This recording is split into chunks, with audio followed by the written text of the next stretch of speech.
Thanks to everyone for your cooperation during this weather delay. We will get started with the national anthem and prayer within 5 minutes. Before that, I'd like to announce tonight's refereeing crew. Head referee is Clancy Dixon. Umpire, Kevin Diorsi. Head linesman, Dakota Chrysler. Line judge, Gerard Reedy.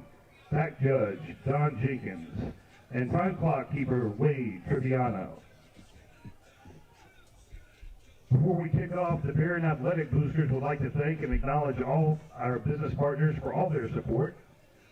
Thank you to Comagese Insurance, American Acquisition Group, InClean, Patrice Hamill Realty, Jerry Ohm, Chrysler, Dodge, Jeep and Ram, June Cyber, your trusted cyber risk experts, Chris Hudson, Edward Jones, Wawa, Clement Family Dental, and New Closet Today. Thank you for supporting Barron Athletics.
Good evening and welcome to another BSPN Sports Media production. We are here at Joe Paul Stadium to witness a Week 3 matchup between the St. Petersburg Catholic Barons and the Evangelical Christian Sentinels. I'm Charlie King, joined by Pascual de Rojas and Dylan Hutchinson. Now boys, in the Barons' last outing that was broadcasted on this very channel, they were extremely dominant.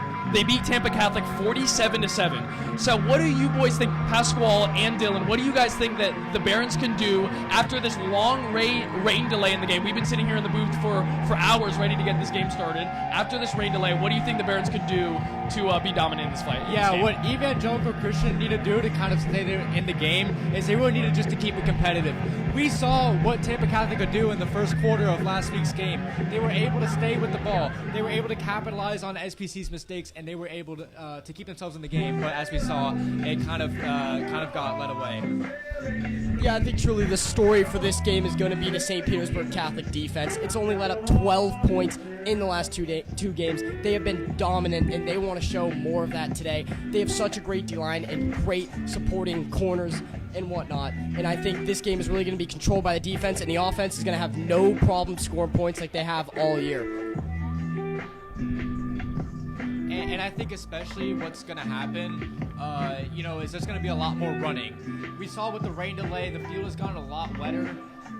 They've kept the footballs in a safe place, of course, but it's still raining here, so, slippery hands can be a factor here. So, you might have a lot more safe plays here running the ball, and we know that with Demarion and Rowe, the star running back. Yeah, I think today is going to be a big running game. The field is wet.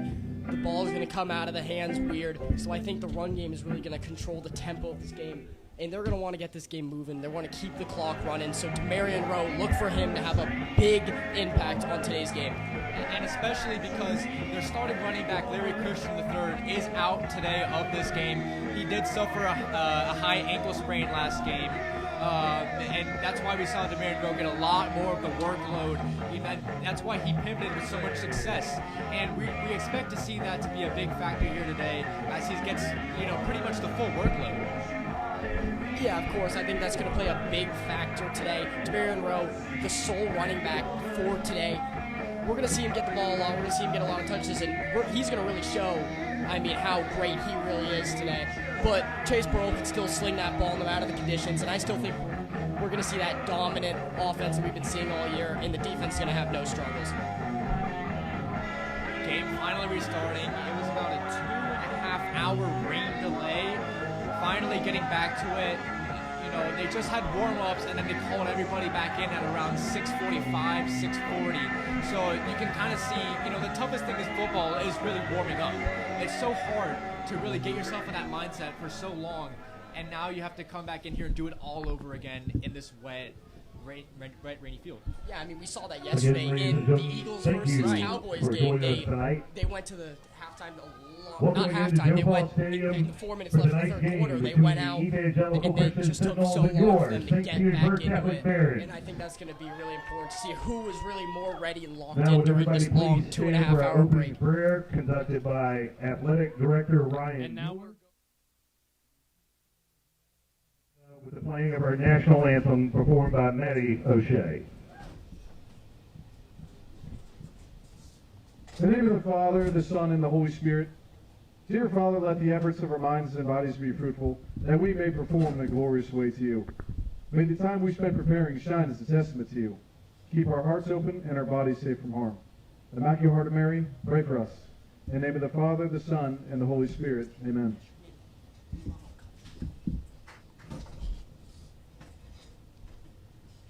Oh, say, can you see the dawn's early light? What so proudly we hailed at the twilight as leaving, whose broad stripes and bright stars through the palaces fight.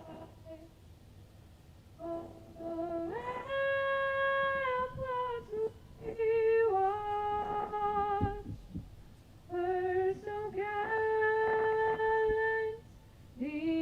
streaming. And the rockets that clear, the bombs bursting in air, get through the night, that our flag was still there. Oh, say does that star-spangled banner yet wave for the land of the free and the home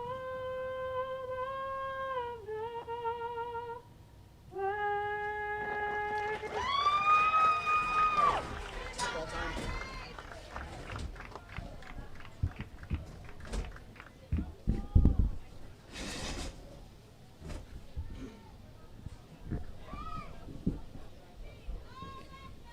And now that we are finally getting ready for this Week 3 matchup, the question I have for you boys is, something that can really change a team is we get locked in, we're ready for the game, and then something like this rain delay happens. Do you think that this could change the mentality of the team? And if it does, which team do you think it's going to change the mentality of, and what do you think that's going to do for this game? Yeah, I mean, the Barons are locked in. Going into this game, I think they think they're big favorites. I think we do too. I mean, I think they believe they're going to win this game. And for the Sentinels on the other side, they got a long drive ahead of them after this game is over. So definitely a part of them's thinking, wow, that's gonna be rough at the end. But I think they're more focused on football. We saw both of these teams walk out, and they are just so excited to play some football. I mean, these guys, they love it, and they're really going to show it here today. Yeah, but add on to what you said about the drive home. Evangelical Christian is from Fort Myers, so you do think with this long drive back how it's going to be, taxing on the players. But, everybody here wants to play football. Everybody here really cares about the sport. That's the great American culture that we have here. We're so proud and so lucky to be able to witness this, especially after that tough and long lightning delay. Very glad to be able to have this here now as they go to the coin toss. We'll let you know what happens after that. Yeah, and our four captains, today, Chase Burrell, Alex Malishko, Brendan Wright, and Forrest Loving, all seniors who really just represent St. Petersburg Catholic so well. 100%. Those guys have all given everything on this field, and they really know how to give 100%. That's kind of the mentality that they really have been talking about, especially in the coaches show that we had earlier this week, which you guys should check out. These guys really do want to win games, and every single one of them has said about the culture that's brought here from the school, from the coaches, from Coach Jesse, from Coach Juice, and everybody else. Football. And everybody here is ready to kick off. They're ready to get started and play some football. The Barons have won the toss and have decided to defer, so we will immediately see that Barons defense, who has been stellar all year, take the field. Enter Sandman plays. The team is getting hype. We are ready for football. They are led by their head coach, Mac Mitchell. Your Barons are led by first-year head coach, Jesse Chinchard. Finally, after a very long time, it's about almost 9:45, 2 hours and 45 minutes. We're finally going to be able to play some football as Dominic McAnally will be kicking it off.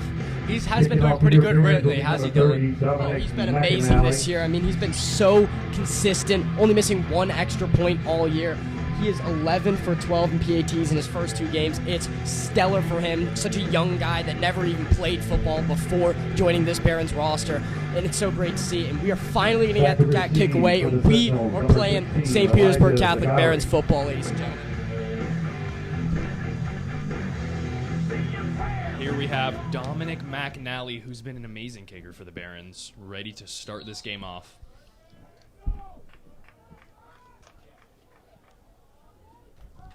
And we're off.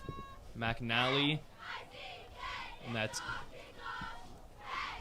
going to be out of bounds. Flag on the play. Kick goes out of bounds for the Barons. That was out of bounds, and that's going to be a 15-yard penalty. Yeah, I think the ball is still a little slippery. Got a good leg on it, but the ball did go a little to the left. It's a 15-yard penalty, but I don't think this Barons defense should be worried whatsoever for how dominant they have been. Yeah, definitely not anything to really, wrap their heads around. We did see last game that they did struggle a lot with these penalties. To get one on the opening play isn't great. But, that really is something that they really needed to be fixed against Tampa Catholic. It's their discipline. The penalty will put the ball. And something that I'd like to mention is that in the past Baron games, they don't always start the fastest, and that's something that maybe they can change here. Let's see if the Barons have another rough start or if they can stay dominant from the beginning. Ty Williams, that's going to be... And that's going to be Tice Harris. That's going to be the running back on the... host of Barons. It'll bring up second down and 8. Yeah, I mean, that was a play to start the drive here, just a quick run play, get the feet moving a little. This is the first time they've really moved since the pregame warm-ups at 6:45, so they're just trying to set the tempo early. Ty Williams is under center here. And that's going to be stopped again by the Barons defense. Yeah, Colton Shaw, we really saw how much pressure he could put. Last game he did win one of the Defensive Player of the Game awards from the Barons. He has just been such a great factor from Canada, one of the 2 international players that are here. And he really has been known to keep so much pressure in front of the pocket for quarterbacks and for running backs. You do not want to see number 44 heading your way for a big grab and stop.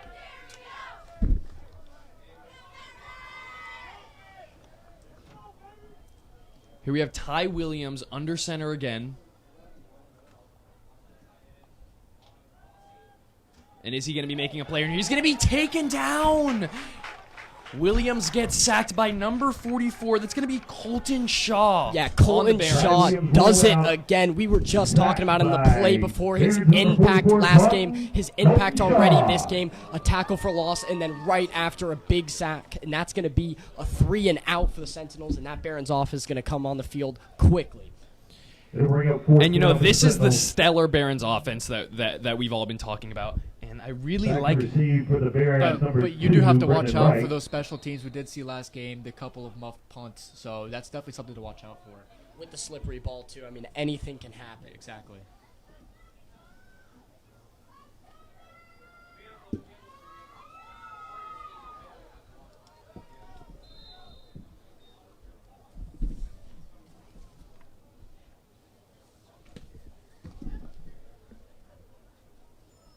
The Sentinels are going for the punt here.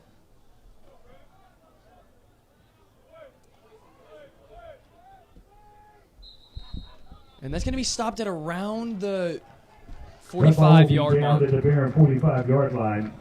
Now it's time for that Bring it up Barons first and 10 for offense to your come Barons. on the team. And what I really am interested in here, into seeing here, is Larry Christian is out of this game, our running back 1. And I want to see if Demarion Rowe is willing to step up to the plate for that running back 1 spot. I want to see what he has tonight. Yeah, Demarion Rowe, 3 rushing touchdowns last game. If anybody can step up to the plate, it's him.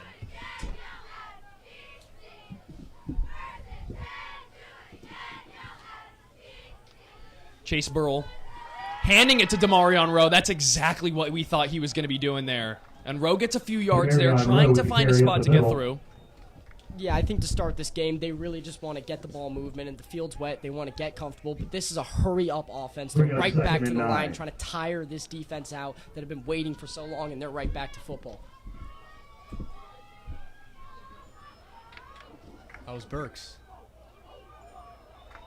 And he's going to be trying to get a few yards there, fighting the defenders on the way to going out of bounds there. Yeah, and Keyshawn Burks, another great Burks part of this pass team, to Keyshawn plays on both Burks. sides of the ball, and if anybody can make an impact from outside, it's him. This guy is really good at just making plays, getting the ball forward for many more yards. The yards after catch has just been great for this young man here, and we can definitely see how good his impact is going to be as this game moves The on. Baron penalty on the play. It looks like there's going to be a penalty on the play for the Barons, and they're going to back them up. And that's going to be an illegal man downfield, which will Penalty send them against back the 10 yards. Barons, backing it up. The Barons offense getting ready for another play here. Chase Burrell from the gun. 8:50 to play here in the first quarter. They got him there. And They that's got that. and that's going to be a neutral zone infraction there. That's going to be a flag on the defense. Yeah, that's going to be a quick And 5 after that yards. flag, Chase Burrell got the hard encroachment count on the beautifully. Sentinels to give us And flag there we back. go. Now it's going to be 3rd and 9, a little more manageable for the Second down and Barons 8. on this play. 2nd and 8. But still, great way to bounce back from that penalty. Chase Burrell from the gun, faking it off to Rowe. And that's going to be handed off to Alex Milishko, the experiment they call him. And he's going to be fighting for a few yards there. And he gets the first down. Yeah, Alex Milishko has had such a big impact on the tight end and linebacker position for the St. Petersburg Catholic Barons. There's a reason he's one of the captains, and what a great catch and good yards after gain for him. And they're ready to go here again. Chase Burrell from the gun here. We have Demarion Rowe to his right. And he's going to be handing it off to Rowe. And that was a nice little run there from Demarion Rowe. Just such a great, fast quarterback that they have there. And they're ready to go on to their next play here.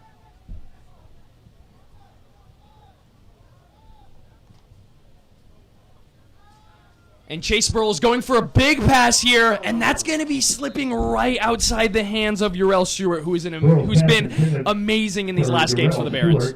Yeah, I like the play call early in the game. 2nd and 5, take a shot down the field. That's the dream scenario. 2nd and short, they take the shot. They almost got it, just short, and that's going to be a 3rd down for the St. Petersburg Catholic. And they did capitalize on that last week. Uriel Stewart, first touchdown, long play.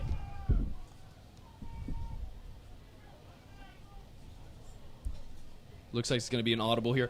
Now, the Barons love trying to get the other defense off sides. Let's see if they can do it again here.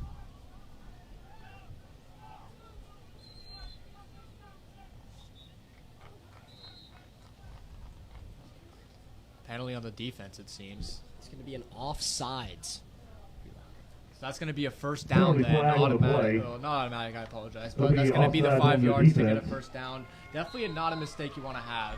And they're going to run the clock back up and get moving for Give the the chains Barons as well. automatic first down.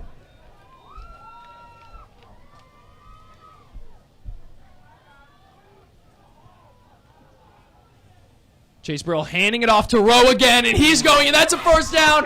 And Demarion Rowe zooming to the touchdown there. That's Demarion Rowe's first 6 of the night. Yeah, what just great stellar running. He's just so quick on the ball. Had 3 rushing touchdowns last game. And as you said earlier, Charlie, that guy can fill in when he needs to. Larry Christian not playing, unfortunately, but Rowe is just so good, so flashy, so quick, and he's looking to get, and he said earlier, he wants 4. He wants 4 now. Yeah, it looks like there's going to be a personal foul on the play. It's going to be an unsportsmanlike conduct penalty. Touchdown is good. Touchdown is good. Dead ball foul, unsportsmanlike Must conduct. have been a celebration. Must have been a celebration indeed. But that's fine. Big touchdown. Demarion Rowe gets his first rushing touchdown of the night. McAnally in for the extra point attempt for the Barons. Dominic McAnally just been such an accurate kicker of late. Let's see if he can boot another one here. And that is good. That's going to be 7-0. 7:37 to play here in the first quarter of the game. Yeah, the rain, no problem for that kick. 12 for 13 on the season on extra points. We love to see that from Dominic McAnally. And he's going to be right back out there kicking this off away to that Sentinels offense. Yeah, and that drive, like I said earlier, the penalties had been a problem for this team before, but they weren't really able to capitalize. With a couple of hard counts, they got a 3 first down because of an offside. They got a neutral zone infraction that negated the first illegal man downfield penalty. So really good stuff. The discipline has just been much, much better. It's definitely something that they probably worked on, between the last game and now.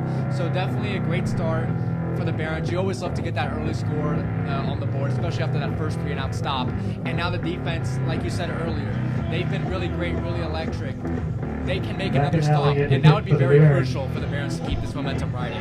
Yeah, of course, the Barons' defense has just been stellar, and I think they're going to continue to be stellar. Off the play of their star, Colin Shaw, this defense looks great, and I wouldn't be surprised if he gets a couple more sacks today.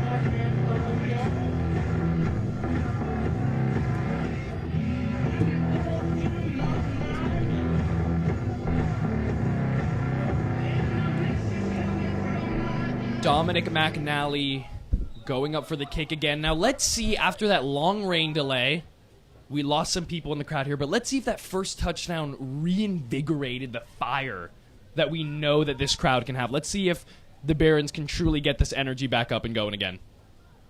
Yeah, and big kudos to everybody who stayed. They kept them all in the gym because of the lightning delay. And, the rain started to pour here. You could see lightning all across.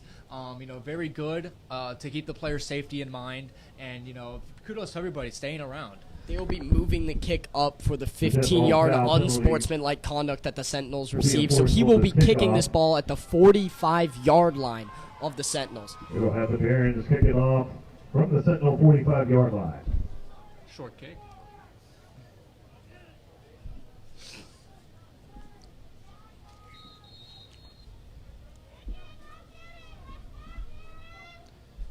And this is Dominic McAnally booting it up into the air. Oh, hit the uprights there. The post.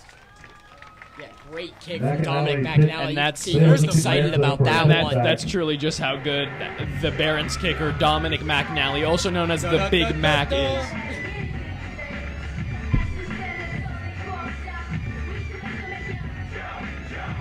Again, that Barons defense coming back out. We just saw how dominant they were in these past couple games and in the first drive. Didn't even let him get a few yards.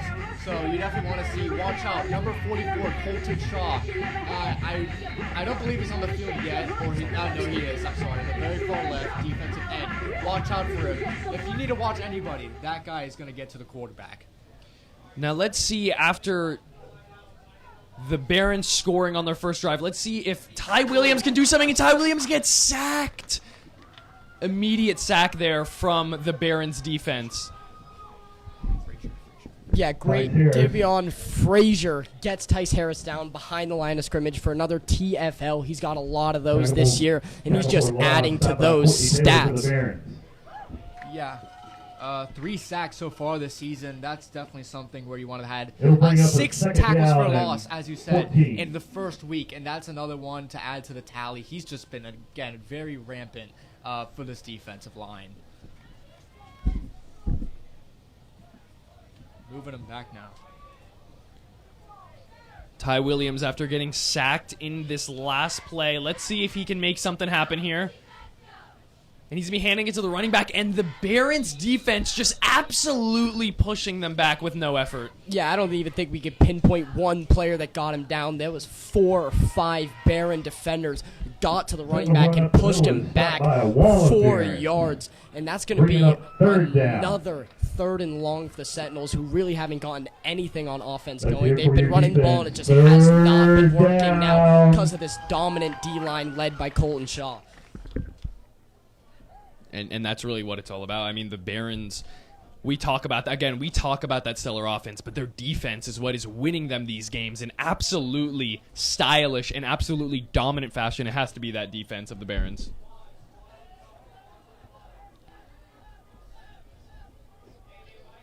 And if you're the Sentinels here, you want Ty Williams to make some sort of great play here. Let's see what he has here. Ty Williams under center.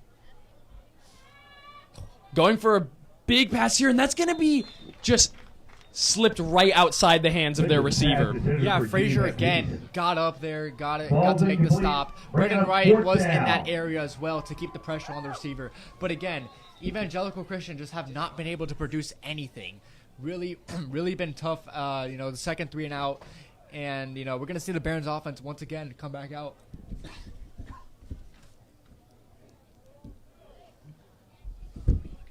Yeah, and that's going to be a punt here for the Sentinels to kick this ball away to Brendan Wright, who is a dangerous returner if he can get his hands cleanly on this ball. And at his own 50-yard line, we could see some good things happen here.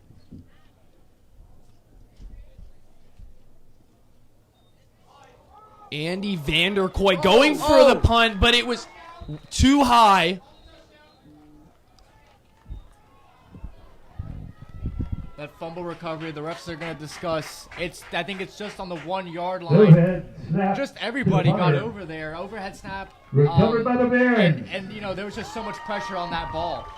Yeah, the thing that killed them at the beginning of the game last week, special teams has gotten them back into the red zone for the St. Petersburg Catholic Barons. That is a TV timeout for the referees to get some water and for the entire team to get some waters. And now we can just talk about the beginning of this game. 5 minutes left in the first quarter. And with only 5.5 minutes left in this first quarter, as you just said, this is not a spot you want to be in with the Sentinels. They were already struggling on offense and defense, and now you've just given the Barons an absolutely amazing position on the field. And what do you guys think that the Sentinels can do here to see if they can hold off the Barons in any way? Yeah, you really don't want to give Chase Burrell the ball here. He has just been so electric in these past couple of games. We talk about how hard it is to get a perfect passer rating. He is averaging 1.1 off of a perfect passer rating. He is just only a little bit short on the completion percentage. That's it. So he has been very dominant. And like you said, Rowe, 3 rushing touchdowns. This offense is just so electric. They can produce so much, averaging 46 points per game. And I think we're going to see Rowe's second rushing touchdown maybe right here. Charlie, take it away. Tony Romo. Chase Burrell here with number 7, Demarion Rowe to his right. He's going to be giving it to Demarion Rowe, and he absolutely finds the hole and speeds into the end zone with absolutely no pressure on him at all. That's a second touchdown of the night from the Barons and a second touchdown of the night from none other than Demarion Rowe. Yeah. Demarion Rowe, number 7, with 2 touchdowns in the first 7 minutes of this football game. He is looking great. An easy 1-yard rushing touchdown, untouched going into the end zone, and Dominic McAnally is going to kick this one up through the uprights to hopefully get him 14-0.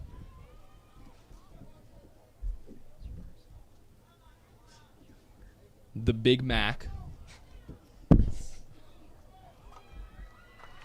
It's good. And that is another extra point for the Barons, and another extra point for Dominic McAnally. 14-0. Now, you know what's really interesting to me here is that, you know what this game is reminding me of a little bit? It's really giving me when David Montgomery for the Detroit Lions was taken out of the game and injured, and that second running back, Jahmyr Gibbs, in this case, being Demarion Rowe, has to step up to the plate and already has 2 touchdowns, truly reminding me of the Detroit Lions here.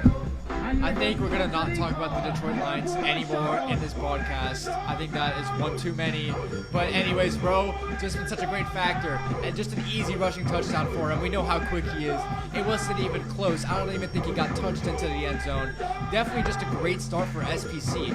Keeping this momentum going. Defense has been playing up the role, and the offense has just been playing a perfect role. Nothing wrong so far. I bet you Coach Pinto, the special teams coach, has got to be happy with what he's seen from his special teams guys so far. 2 extra points made, a big blocked punt to get him into the red zone. It's been an overall great showing for the Barons on all 3 levels of play here today. Let's see if they can keep it up. Yeah, and here's Dominic McAnally again.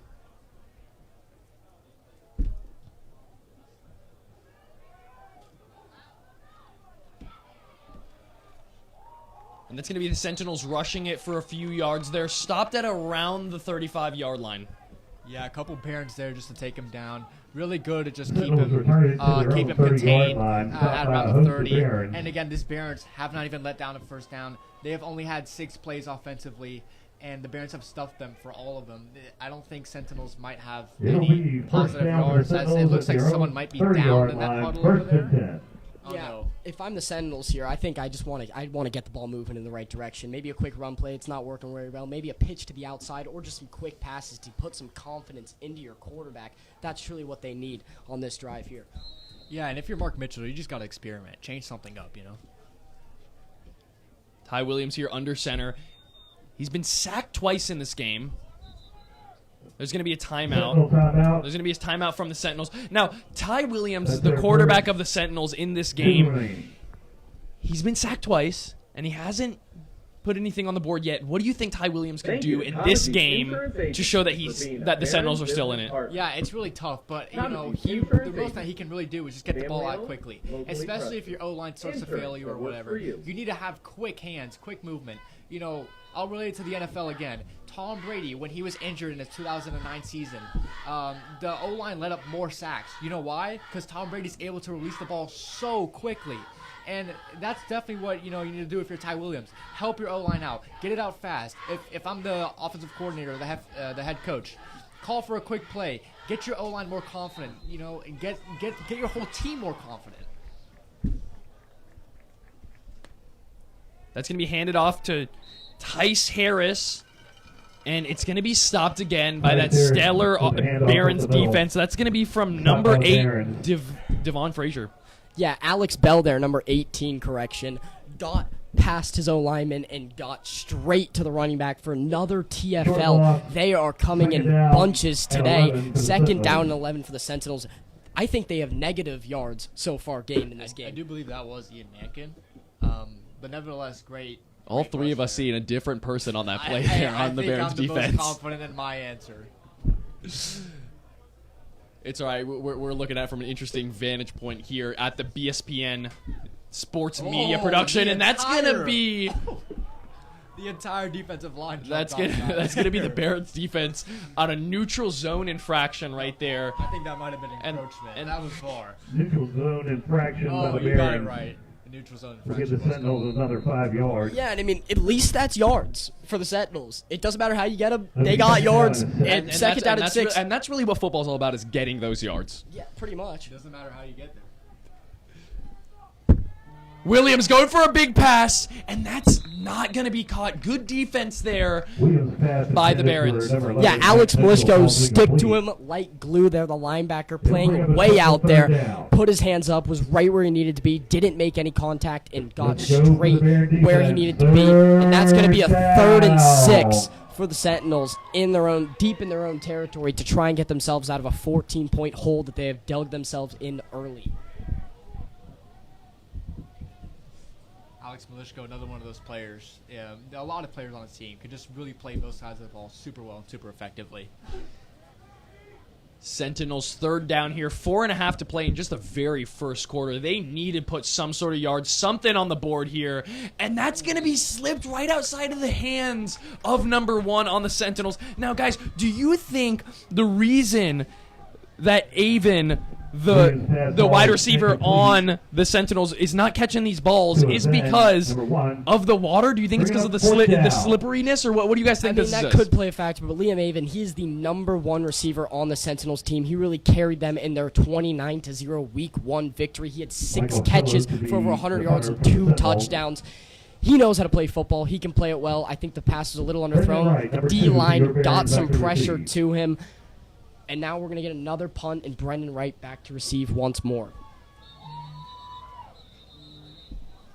Another flag on the play. A lot of discipline problems from both sides. Another Penalty on the offsides. play, encroachment, neutral zone infraction by the Barons. It's going to be another neutral zone infraction by the Barons. Their second on this drive alone. I don't think that's what the defensive coordinator would want to see. Still 4th down, though. Not enough yards to get the first, but not what you want to do. And there is the Barons cheerleaders, black and gold, getting the crowd hyped for this game here. Sentinels take their second timeout of the half. And that's going to be the second timeout of the half. Early into this first quarter. The Sentinels really, I think they're just looking for answers here early on. They have 0 offense besides penalties. And the Barons' offense and defense is kind of steamrolling them so far early on in this game. Yeah, if you're the Sentinels, you're just going to find anything to get through. Really anything. Even if that's drawing penalties, finding some way to just get down the field, get some yards. Because it's not good, to get, all these early stoppages on offense. And then on defense, we know how good the Barons' offense is. It's so hard to stop this group of guys. So it's going to be really tough to really get something down. Again, you are already down 14-0. That might take a toll on the morality as well for thinking psychologically with these players. So you really need to gain your confidence back, get some yards, and get some points on the board, or at least make a defensive stop that will get more confidence in this team.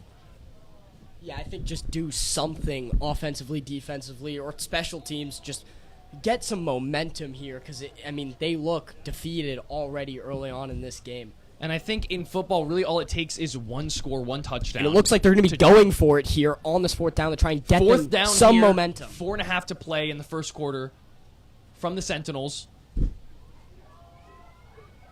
And he's going to be lobbing it up into the air. And that's going to be caught by number 3 on the Sentinels. What an amazing throw by Ty Williams. An amazing catch by Michael Hilla. Ty Williams throws a pass up, caught by number 3, Michael Hilla. Yeah, Michael Hilla just truly getting up there and getting an amazing pass. Yeah, Michael Hilla got where he needed to be. Ty, he just threw that up. He was throwing a prayer, truly. That was a botched play. He was running backwards.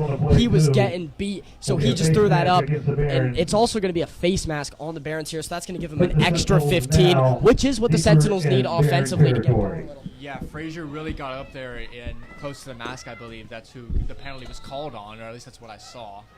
And as I was saying earlier, it really only takes one play to change the momentum in a football game. Now, do you think that great 4th down catch there by Michael Hilla could have possibly changed the mindset and the momentum of the Sentinels team and showed them that this is possible? I'm sure it has, and it stemmed from that penalty. That penalty gave them a chance, that encroachment penalty. So, again, the discipline is definitely something that's important that you really need to keep in factor here. Ty Williams lobbing it up into the air again, and that was extremely close by being caught there by number 1 on the Sentinels. Yeah, Ty Williams showing some great throws here later on, but there looks like there is going to be some laundry on the field for that looks like a roughing the passer, potentially. Ball's incomplete, bringing up 2nd down and 10.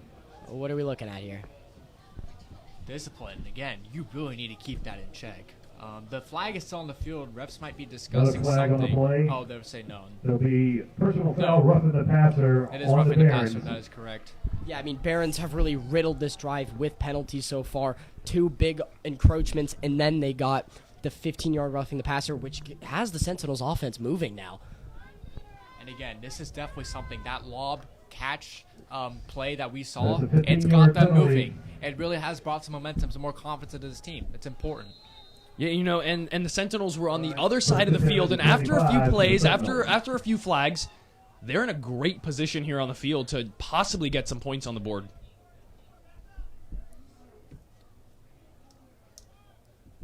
Ty Williams here. That's going to be flung into there, and that's going to be caught. And is that going to be a touchdown? And that is not going to be caught. That Yeah, Williams they're pass defended by caught Alex number 11, Max Mitchell, Malishko. but out of bounds. Caught out of bounds, tough play there. Alex Malishko really got It'll out there, bring up and we second know down how good again. this red zone defense is. We saw against Tampa Catholic, they had 4 red zone drives, and they only got points on one of them, and it was just a touchdown. So they were able to stuff a couple field goals as well, and it's going to be tough. They really got a good ride down the field, but it's going to be tough to finish those points. Yeah, it looks like that Sentinels offense is really giving Ty the opportunity to really air it out here. I mean, 2 big throws back to back, both of them great throws, could have been caught. That one just a little out of bounds, but now we're going to have a second down here in the red zone for the Sentinels. Ty Williams. And he gets sacked again by the Barons defense. That's going to be number 9 on the Barons, Courtney Taylor. Again, that was the whole team there. I think that was Frazier, Shaw, Taylor. So many people got to their quarterback there. That was a tough break for the O-line. Just a complete arsenal of the defensive line got through there. And depending on this kicker's range, this is a pretty long field goal right now if they can't get some yards. I'm thinking it's really 3rd and long here. I'm thinking if they want to at least come away with 3 points, they got to get this a little closer, maybe a run play or a screen pass just to give their kicker a chance on this field goal. Now let's see what they can muster up here. 3rd down, 3 minutes to play in the first quarter. Ty Williams with that invigorated offense now. Let's see what he can... And that's going to be a flag on the play there. Yeah, that looks like that could be a pass Williams interference has on the complete, defense. but flag on Williams play. really likes pretty much one play, that fade route to the right side. He's thrown it 3 times now, 0 completions, but that one looks it'll like... be holding on the Barons. Oh, and it looks like it's going to be holding on the Barons instead of a pass interference, but that's still going to be 10 yards forward for the Sentinels, who have pretty much gotten all their yards off penalties. Yeah, and Quez Alton there, he was the wide receiver there. Very happy to see that call clapping over there. And that's the type of confidence you want to have in your players, Of course, not to the excessive point that you're taunting the other team. But it's really, it's really funny to see that, really glad to be amped up in this game. Even though you're down 2 touchdowns, this is a good chance to get back, especially with that very long 3rd down. It's good to get this morale back in there. Now, even with the Back flag, to the it's original still going to line be of scrimmage. 3rd down here for the Sentinels. Again, 2:46 to play in the first quarter, 14-0. But if they can go down this field and they can get a touchdown, they can make this a football game right here. And let's see what Ty Williams... Gonna be scrambling, and he's gonna be scrambling, and he's gonna be getting sacked by the Barons. Alex Malishko gets to him. Takes a while, but he gets him down and slams him down at the 40-yard line, out of kicking range for this kicker, unless he's got some NFL leg, but I don't think so. This is going to be a decision here. Do you let him try the 50-odd something field goal, or are they going to punt it away and come up with 0 points after such a promising drive? I think it's still early. You got to Barons, punt. 41-yard Unless line. he really does have that range, I don't really know Bring it the up, kicker very 4th and well. mile. But yeah, 4th and a very, very long way. Seems like they will be going to the punting team here, which is definitely what I would do here. Still in the game, but that is not what you want to see. As we saw, the O-line has really just been letting a lot of things go through them. Yeah, it's really just upsetting for the Sentinels. Such a promising drive. I don't think they're going to get something like that in a while, so that was really one of their big opportunities, and they let it go to waste. And it truly was, and we have Vander Koy here going for the punt. Yep. Hit the punter at the end of that play. It doesn't really matter what happens over there because the punter is down and hit, and that's going to be a penalty, and that could just save the Sentinels here. The ball is down at the Barons Yeah. 20. The flag on the play. Roughing the kicker, I believe, was called there. Definitely not good. Not good that you want to take. I know, you're amped up for the D-line. You've been getting through that O-line a lot on this drive. Even with how promising it has been for the Sentinels. You gotta stay There'll be another disciplined. personal foul, roughing the kicker on the Barons. Yeah, personal foul is confirmed, and that is just not a great play. You can't do that. Yeah, I mean, the one good thing to look about this is we get some more defensive football. It's been dominant all day, and we love to see it. But at the same time, these penalties, man, Jesse Chinchar has got to be a little angry at this point. So many personal fouls. So on this drive alone, that might be the 5th or 6th penalty alone that has just gotten them yards.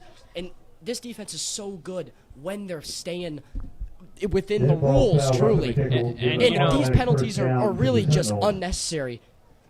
And you don't need them. You don't need them. Yeah, I'm really going to have to agree. And you can probably do that here with the Evangelical Christians Sentinels right here. But here's the thing. The Barons have big hopes for the season. And you really don't want to be risking those type of plays, those type of flags with possibly some better teams in the future. And this just really isn't a good look for with the penalties that they have here. This is going to be Ty Williams. First down here after that penalty. And he's going to be taken down, going for a little run there. Yeah, number 11, a quarterback change, Mac Mitchell, who is not listed as a quarterback, but it looks like they ran a QB option there. Colton Shaw got him down after a minimal gain, and it's going to be second down and about 8 for the Sentinels. But QB change this early. Maybe they were just looking for a different look, or was that just a designed run play? Seems like he's going back out now, so it might have been something, like a Taysom Hill type of play. Get him in for, for something special. Get a little bit of a switch up going in there. Oh no, he is going back out there. I apologize. So I do not really know. He's listed as a linebacker and an athlete, ATH. So I guess he could play quarterback. So let's see what he can do. Get out of him with this next play here. QB2, Mac Mitchell. Trying to find someone open, and that's going to be a very clear penalty there by the Barons defense. Yeah, I mean, you can see this Barons defense. Number 1, Keyshawn Marks on the other side of the field visibly kneels down and says, "What are we doing? This is the 6th penalty on this drive of line." And this, yards-wise, the Sentinels have maybe gotten 4 yards on the ground. It's all came from penalties, and this is just not what we want to see if we're the defense. Yeah, and especially Brendan Wright. He's better than that. He can play both sides of the wall very well, really good on defense, but that's just a costly, silly mistake, grabbing him like crazy. I mean, somebody a mile away could have made that pass interference call. You got to do better than that. Can't be having these stupid penalties again. And I'm sure that's definitely something that they have to work on, because like Charlie said earlier, against the right team that can capitalize on those mistakes, you cannot let that happen anymore. And that's going to be a free first down once more for the Sentinels, who have really spent about 6 minutes on this drive alone. This is what we were just talking about here, is the Barons penalties. You can't be doing that. And that's going to be handed off to Tice Harris, their running back, and that's going to be another tackle from Colton Shaw on the Barons defense. Yeah, when the Barons are disciplined and not getting penalties, this defense pretty much immobilizes the Sentinels' offense. They can do nothing when they're just playing real football and not getting penalties. But the penalties have really been the killer on this drive specifically. And I think Jesse Chinchar is going to talk to the team at the quarter break and say, "Listen, guys, we're better. We're dominating this game. We just got to work on silly mistakes like these penalties, and we could be up big right now." End of the first, the Barons with a promising lead, 14 points. We've seen earlier in this season, they've had 112 first half points throughout, ranging through these 3 games, and they still have another quarter to play to extend that total.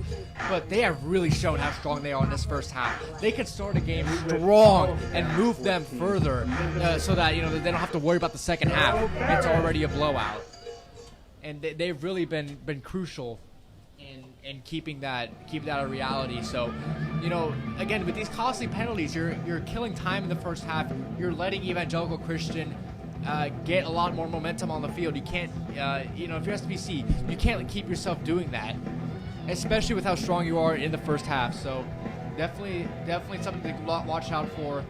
They want to keep their lead strong and sturdy in this first half. And this defense, they've been out here for way too long. They need to get the ball back on the offensive hands. Yeah, I think they just need a break, but at the same time, about 70% of these players that are playing on defense will be out there offensively. Just to name a couple: Keyshawn Burks, Alex Malishko. All these guys will be playing right when they get the ball back on offense. But let's see if they can get a big stop here on second down for the Sentinels. Second down for the Sentinels here in the very beginning of the second quarter, and it looks like Ty Williams back in the game. Lost the football. And he lost the football there. That's gonna be recovered by the Barons. That's going to be a fumble recovered by the Barons. Yeah, Alex Malishko, we've seen his defensive presence. He's been really good on both sides of the ball, really been able to stay with the ball there, grab that football, and that's a big push. Like I said, you need to get the ball back in Chase Burrell's hands. What a great play. That defensive line has really been the heart of this entire defense, and just a great play there, just to shift the momentum back. That's exactly what you needed if you're the Barons. Yeah, now for the Barons here, they're up 14. They got a whole quarter to work with. They can really do what they wish on this drive. Chase Burrell at the shotgun. Along with Demarion Rowe in the backfield. After the Barons being off the field for a while because of all those penalties, the offense is finally back on the field with Chase Burrell. And he's going to be giving it to Brendan Wright, who is caught, and he's going to be getting a few yards there. Great run there by Brendan Wright. Yeah, great bounce back from that pass interference we saw earlier. Way to stay with it, keep his mind focused, stay down, back with the team there. And looks like they might be calling it incomplete. Yeah, they're going to be moving it back. Unfortunate there. That would have been a big play for Brendan Wright, keep his confidence up. But still, you got to keep your head down, keep your head moving if you're the Barons offense here. You've already had a very strong show out. And unfortunate incompletion there.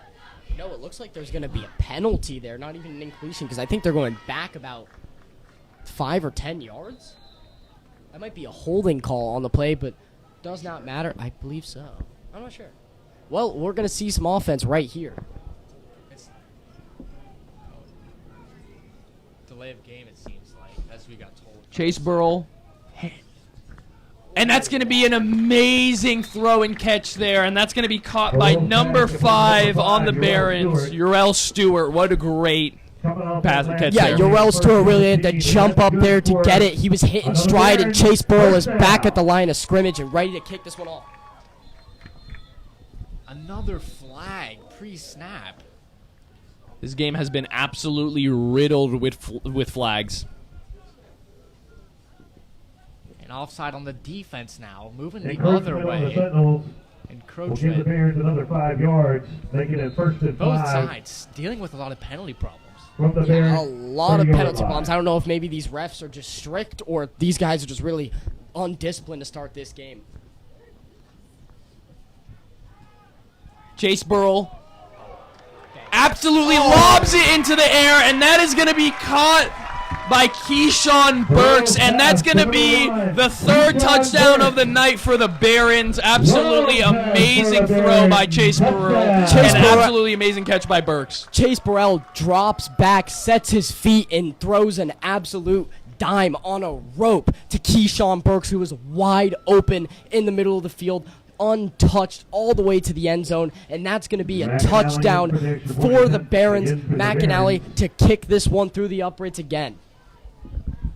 Yeah, been stellar in this game, 2 for 2 so far. Let's see if he can keep it going. Keyshawn Burks was just wide open there.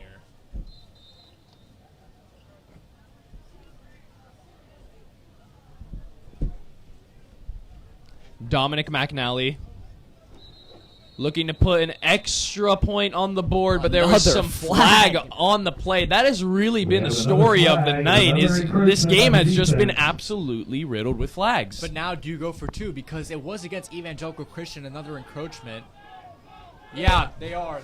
And it looks like they want to go for 2, make a statement early in this game, take Dominic McAnally off the field, most likely give it to Demarion Rowe or a quick screen pass. The Barons are going to try and make it 22-0 right now. And that's just that mentality of the Barons offense. They just are going. They're going for 2 here, and really a ballsy move here by the offensive coordinators. Yeah, now they have not really been too confident and too consistent in their 2-point conversions. They did have one in their first game of the season, but last game they did not get their other one. So let's see if they can switch that pace. And Chase Burrell is going to be going for the 2-point conversion here with Demarion Rowe to his right.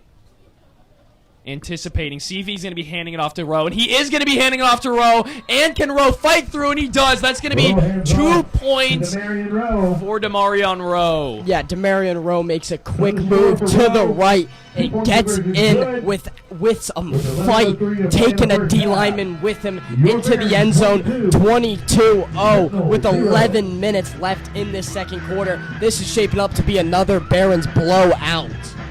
Yeah, I mean, if you're the Sentinels here, you need to make some plays, not just on the offense, but on the defense. You need some turnovers. You need something to absolutely change this game around, as it is now 22-0 with 11 minutes to play in only the second quarter of the game. Yeah, and they really did have a couple of plays that went their way, a couple of bounces that just really worked well for them. But they have to stick with it. You got to keep that consistency up. You can't just win football games off of a couple plays. You can't just be lucky and win a tough, riddled football game with 3 different plays, offense, defense, and special teams. You have to be consistent through all of these. Now, these plays, that have kind of fired them back up. Again, it's to fire them back up, not keep them running. You need to get back out on there and get something going. You need to get something going. You need to get it fast. And McAnally, great so far this game. Going to kick it out.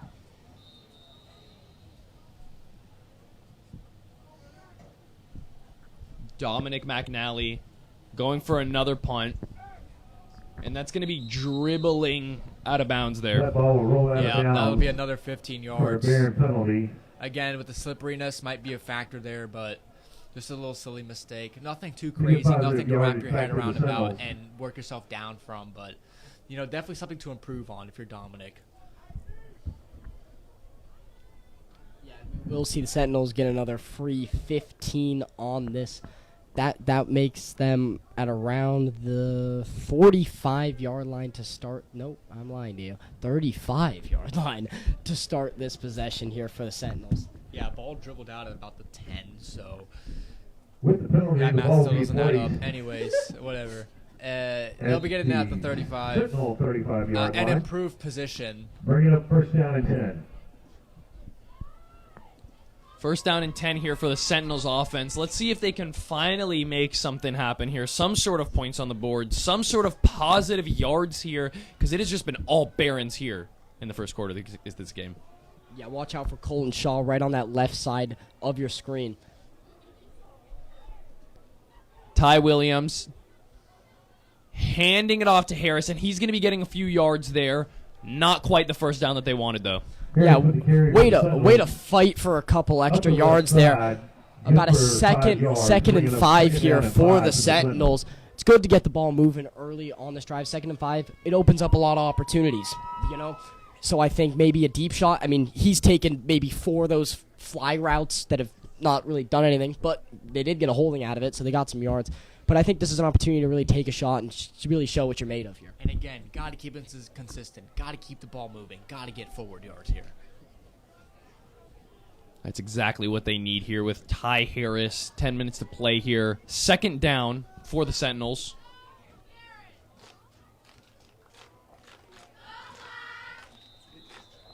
Just some stuffing from the D-line there. Great job as they were really able to neutralize Len Baptist, number 14.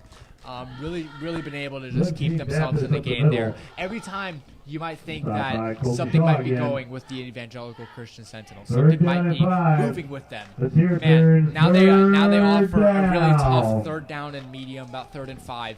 And a great way to stuff them. Show them that they have to get through this defense, and it's not going to be easy.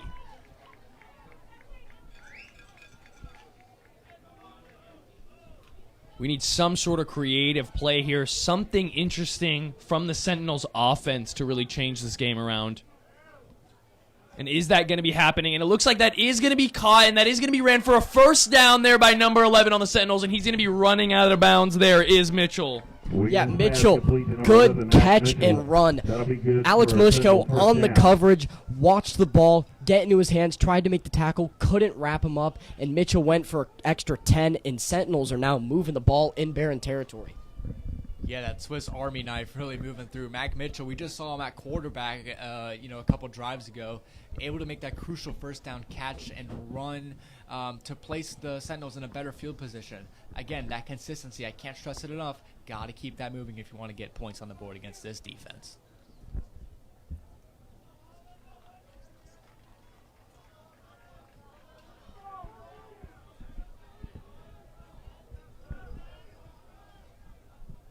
Ty Harris from the Sentinels, lobbing it up into the air.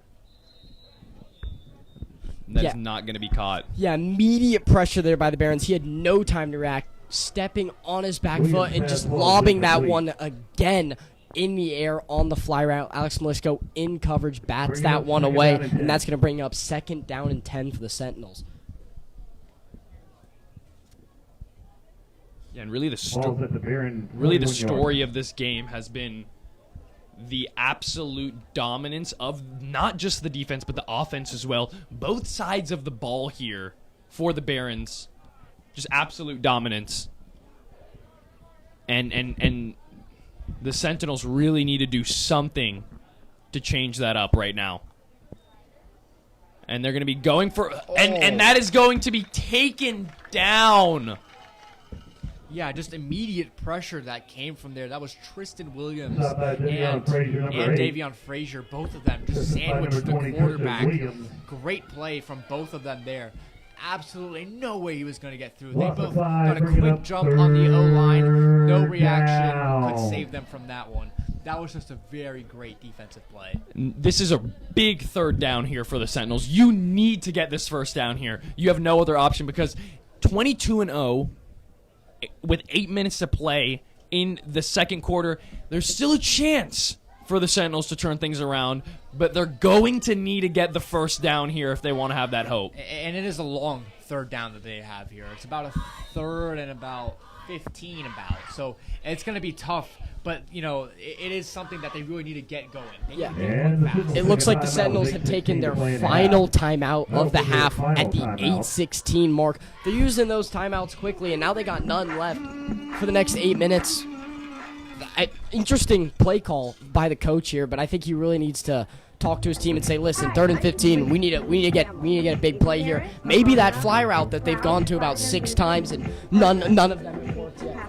Well, they have been locking into some of those flags, and like I said, if that's how you need to get down the field, using the Barons' discipline against them, that's how it works. That's how you can do it. Try and draw something. Try and get something down. Again, this is a 3rd and long, very long, 3rd and 15. So if you can draw pass interference, it's an automatic 1st down and 15 yards. So. And, that's definitely possible because, as we said, lots of flags in this game here. So many flags that you truly can't even count how many flags. And let's see if the Sentinels can convert on this massive 3rd down here. As Pasquale said, it's about 3rd and 15. And let's see what they have in store on the Barons defense and the Sentinels offense. Big play here.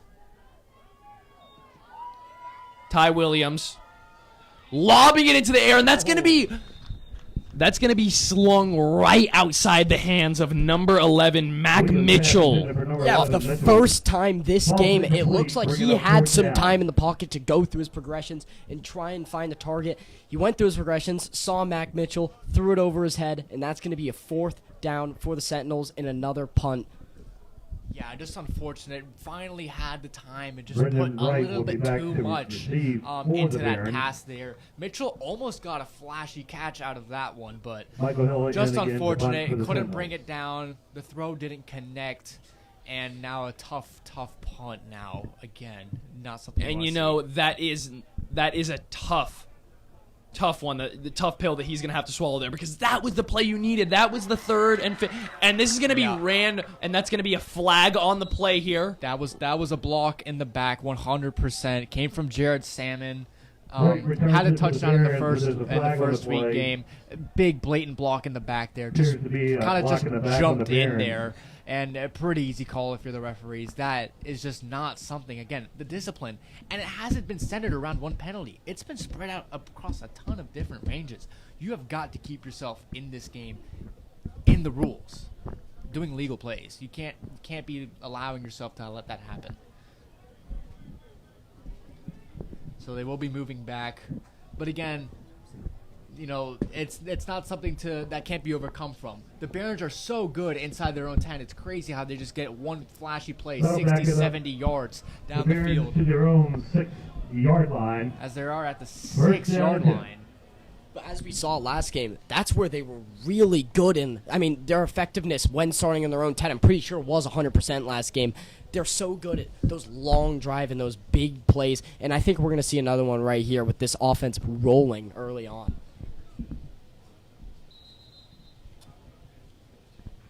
Chase Burrell and the Barons on the other side of the field and that here. will be a TV timeout. That's going to be a the TV 8-minute mark. timeout at the 8-minute mark of the second quarter.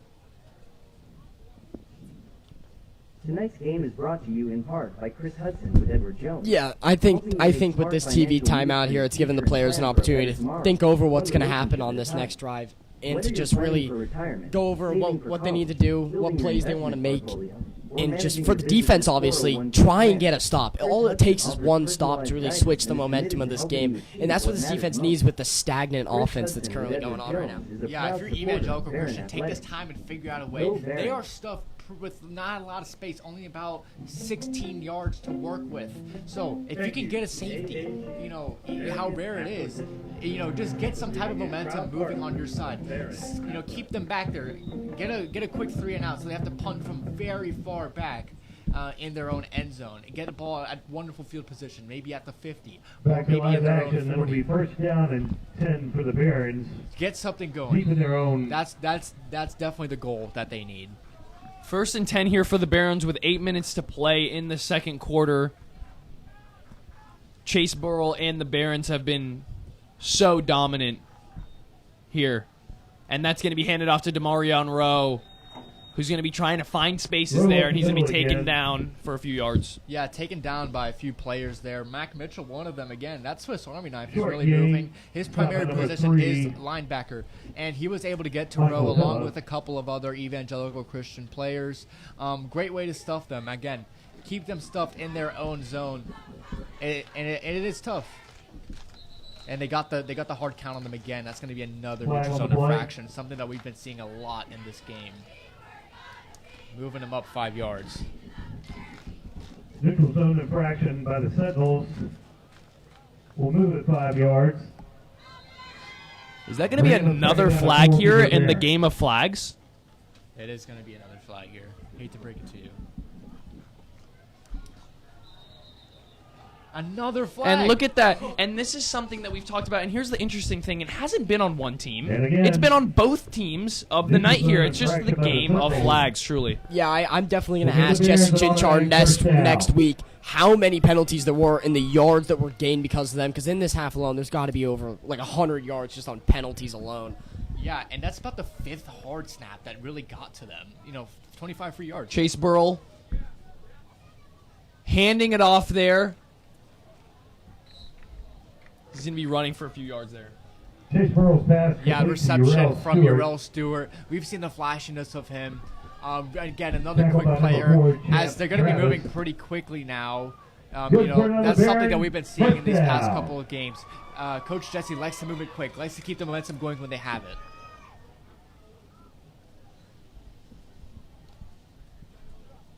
Handing it off there to Demarion Rowe. And he's going to be chucking through the defense there. Not quite what he needed there. That's going to be a Barons Roll around second the left down. side. Yeah. Yeah, that was a good 5-yard run. He cut back to the outside and got a 43 couple extra yards. yards and brought down by a lot of Sentinels. But a bigger problem we have is Sentinel down in the middle of the field around the Injury timeout 43-yard on the line, field. and that will be an injury timeout. That's Grayson Zeb over there, fired up. You know, he's been a great key player, him and the entire offensive line. And this whole season, including this game, they have let up 0 sacks. Not one sack. Not even, a tough play, really, we've seen for Chase Burrow. He's had so much great time in the pocket, really been able to connect with all his receivers and his entire, running backs and the whole offense, for a matter of fact, because of that. So the offensive line been doing great for this entire time. Yeah, I think without how dominant this O-line has been, Chase Burrow would not have the statistics he has. He's a great player, but every quarterback needs an O-line, and he's got a great one behind him. And he better thank his boys up front for the job that they're doing these first 3 games. Yeah, we do have a Sentinel down here. We're obviously hoping that he does get up and he is okay. It's looking like he is getting up now. No, not quite. You do hate to see these types of injuries. Football is a tough sport. Unfortunately, a lot of injuries happen because of it. But again, I want to touch about that O-line because it is such an underappreciated part of a football team. And you really don't notice it until it starts to fail. It's one of those thankless jobs, but you need an O-line. And, Chase Burrow has just been able to generate so much offense, and the running backs as well. Finding gaps that the O-line creates, and it's been great for them. As this guy does seem to get up, so it's good to see. We hope he is all right. Of course, you never want to see any injuries playing in these types of games.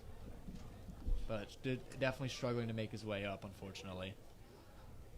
Yeah, and what do you guys think with 6.5 to play in the second quarter? Second down here for the Barons. What do you guys think that the Sentinels can do to somehow find a way to flip the script here in this game? Well, you definitely have to stay motivated and keep pushing, right? That's definitely something important. It's tough to get through this offensive line, but when you get in there, you make these stops, you get your players fired up, get them happy to play, promote that a comeback is 100% possible. Yeah, and I think now they just got to play with that fuel for their brother that's now down. Do it for him. He's down. He looks like he's not gonna finish this game. So do it for him. He'd want to be out there and playing just as hard as all they are. So that just will add a little motivation and just play for the guy beside you. Truly, at one of these moments in the game.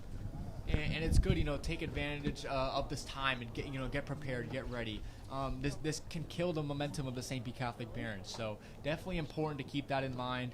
We do hope he is all right as they do bring him up, and he is on his feet, walking with some help. Give a round of applause for the Sentinel down player. So he is up and walking with some assistance. Okay. Very great to see that.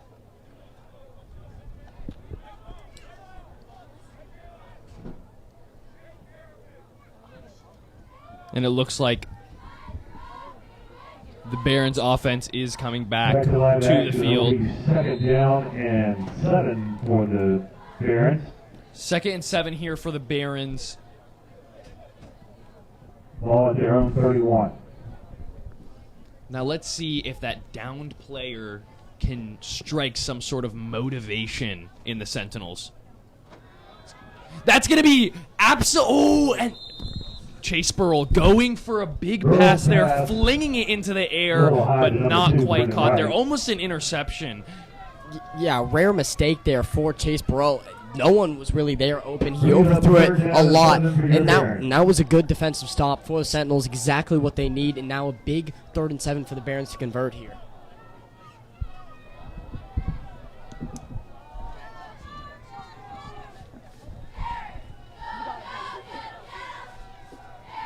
Yeah, we've seen this offense fire through typical things.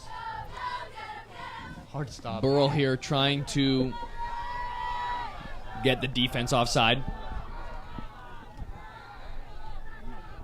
Not quite going to be working this time. Flinging it to number 1. It's going to be slipped right outside of the hands of number 1, Keyshawn Burks. Yeah, that pass was just out of reach for Keyshawn Burks. That he had to go back behind him. Couldn't get his hands on it with 2 defenders collapsing on him. And that's going to be 4th down for the Barons, who look like they're going to keep the offense on the field with such a big lead in this game.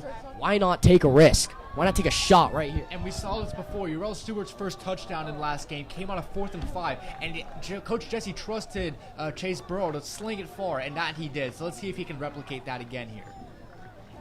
Big 4th down play here. Timeout. Seems like a stoppage in play. Some motion did The motion was done by the ref.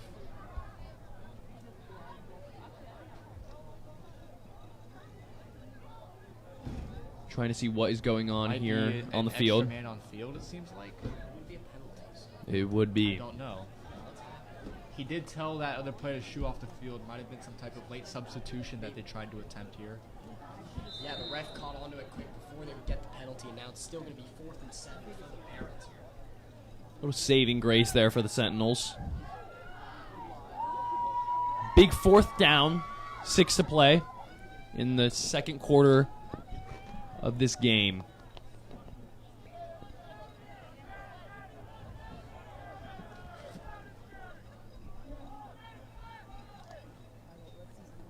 Faking a pass to DeMar Monroe, slinging it into the air, and is that going to be caught? And slipped right outside of the hands of Urel Stewart. Yeah, what a great play call by the Sentinels there. Send 5, bring the pressure right down the middle. Chase Burrell had to get that ball off quick, and that's going to be incomplete for Urel Stewart. Down to the Sentinels. And you know, Urel has just been such an amazing receiver for these first few games here. And, didn't quite get that catch there, but, that doesn't define a player, and of course it doesn't define Urel Stewart because he's just been such a dominant receiver here in these first 3 games. Yeah, and we know that he can make these flashy plays. Just unfortunate that he couldn't bring it down there. And, Urel Stewart, just a great player nonetheless. So close. It's a tough play to really bring that down. Going down to the ground, it takes a lot of athleticism to hold onto the ball and to kind of keep it in without losing it there. So still a great athletic play, but now a big turnover on downs, and this is the type of break that Evangelical Christian could set. And now we're going to be sending it to Paige Suaquan, who is here as a sideline reporter. On the field, our football team is striving towards that golden standard every play, and one of the key players towards that success is junior Chase Burrell. Transferring from Northside Christian, this talented quarterback was starting varsity team in his sophomore year, and football runs through his veins. According to his brother, Chase actually watched him playing quarterback, and since then it's been non-stop. When I talked to Burrell about why he made the move to SPC in the first place, he said that Coach Jesse was creating something special, and he wanted to be a part of it. And since he joined SPC, he's seen major improvements to his game, and he says that it's all in part due to his players and his teammates, along with his coaches. Thank you. Back to you. Yeah, so it seems like And there that- might have been a fumble there. And that was going to be Paige Suaquan, great sideline reporter there. And we just witnessed a fumble there on the play. Pasquale, what did we witness there in that last play? Yeah, quarterback really lost the football there. Unfortunately, play happened quickly, so you guys didn't see it. But a lost football, still recovered by the offense. That's going to be flung into the air. Oh, and that is going to be a big hit. Big hit by number 6, Tylan Huff on the Barons. Yeah, Tylan Huff has been telling me, I have my business class with him. He's telling me how good he is, and wow, he really is good with that, with that big play there. Really laid on, dropped the shoulder there, popped the ball out of there, and that is a tough hit athleticism play. Yeah, after the fumble on the first play and now 2 plays right after, it's going to be 3rd and a mile here. They have to get all the way to the 20, and they're backed up at the 45. 25 yards to gain on this 3rd down. This is a long one. And the Sentinels were in great field position, and they were hoping to make something happen there, but it looks like not quite. But they have a big 3rd down play here. Yeah, timeout taken by the Barons now. That was just their first one of the half. They still have 2 more. The Sentinels have used all of them already in this half. And, something to take note of, that they really had a great field position with that turnover on the 4th down. But, the entire team kept their head up. They didn't let that define them. They've been able to make great defensive plays, and they've only been moving backwards, the Sentinels have. So, great plays from the defense there. Of course, that fumble slip out of the hands might be, a moisture issue again there. But it has been drying up here as well. Of course, big kudos to the fans that have stayed here all this time, sitting on these wet bleachers. It shows the football culture that we have here now with this new team. And there's a real commitment to doing their best they can for each client that comes in, no matter how big the case is or how small the case is. And truly, the culture is what we have here at the Barons SBC this year. And in the final stages of this game here, what do you think that the Barons can do? We're going to find out here with Ty Williams flinging it into the air. Yeah, the Barons sent 6 there again. A big blitz on 3rd and 25 to get the quarterback moving and scared, and that's exactly what happened. He threw the ball straight into the middle of the field towards no offensive players, and that's going to be 4th down, and the punt unit once more for the Sentinels are going to be out. And Brendan Wright, another chance to get a good return here. Yeah, and Brendan Wright, another great receiver. We know how good he can be for the St. Pete Catholic offense. Has had a couple of touchdowns, transferred from CCC, has had a couple of offers come his way, and he has had a great flashy impact in these past couple of games for St. Pete Catholic.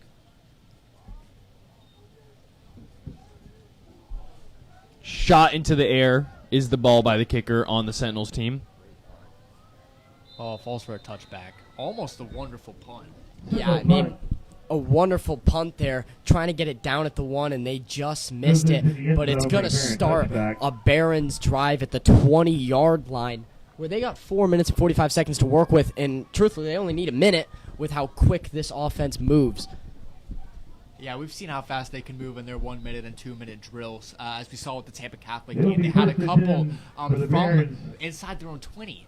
And they had a couple of drives just go so fast with quick plays, and all of them had one key thing, and that was one flashy play and building on that. One big play, coming from Stewart, coming from Burks, coming from Wright, just getting them down the field 50 yards, and then being able to capitalize on that with a quick run from Rowe. Another fast, short pass from Malishko. Yeah, great offense, and let's see what the offense can muster up here. Looks like they did a little trickery there as the Barons offense. And are they going to be getting the first down? They are. Interesting play call there by the Barons. Yeah, Keyshawn Burks there. Big wraparound run, 15 yards. And there's another flag down. Keyshawn Burks slow to get up. He is all right. He is up and moving, but they're more serious flag on the play. It was a holding on the Barons. That play will come back. Once more, penalties come to bite them. 1st and 20 now, a big gain erased by another penalty. We've said this many times tonight. It's becoming a theme, really. Truly, they're calling this the Neon Night here in SBC, and I'm calling this the Night of the Flags, truly. They better hope those flags are neon yellow, because we've been seeing them a lot in this game. Hopefully everybody can see how many flags have been coming out.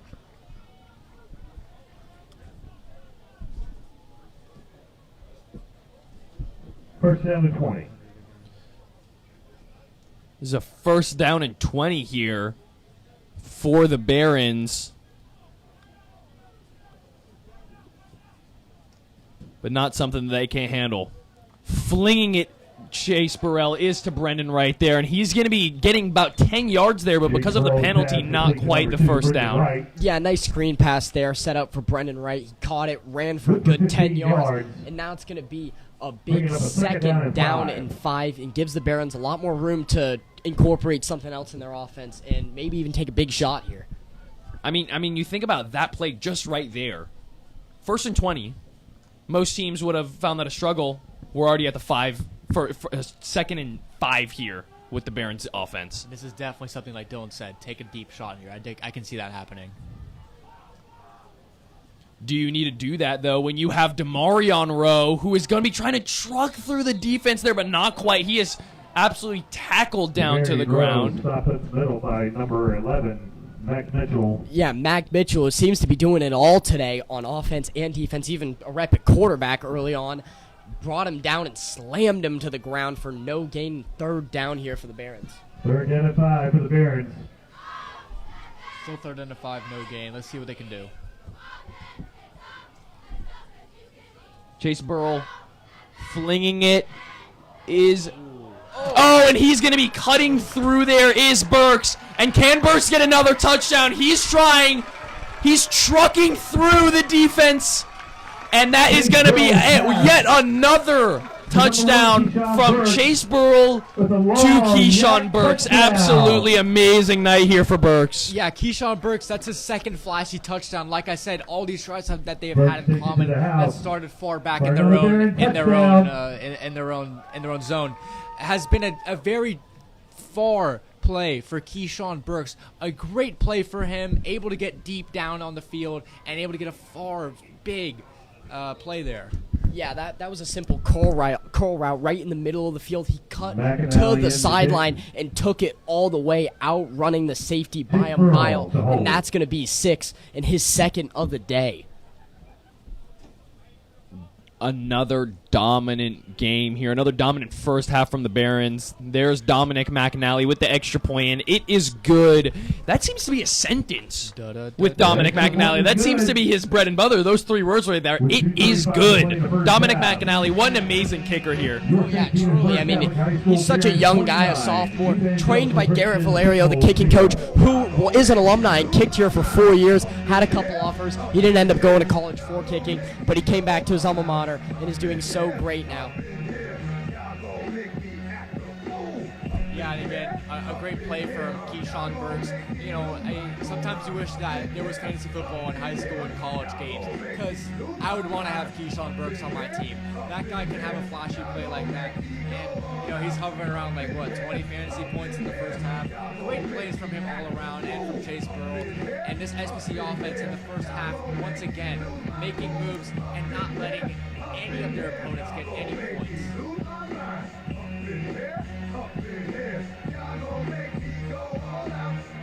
Y'all gonna make me lose my mind. It looks like the Barons are making the Sentinels lose their mind here in the first quarter of the game. 29-0. 2 minutes to play here. We're at the ending moments of the first half here at Neon Night in Barons. We're here at BSPN Sports Media Production, and we're here ready to see another kick from none other than Dominic McNally.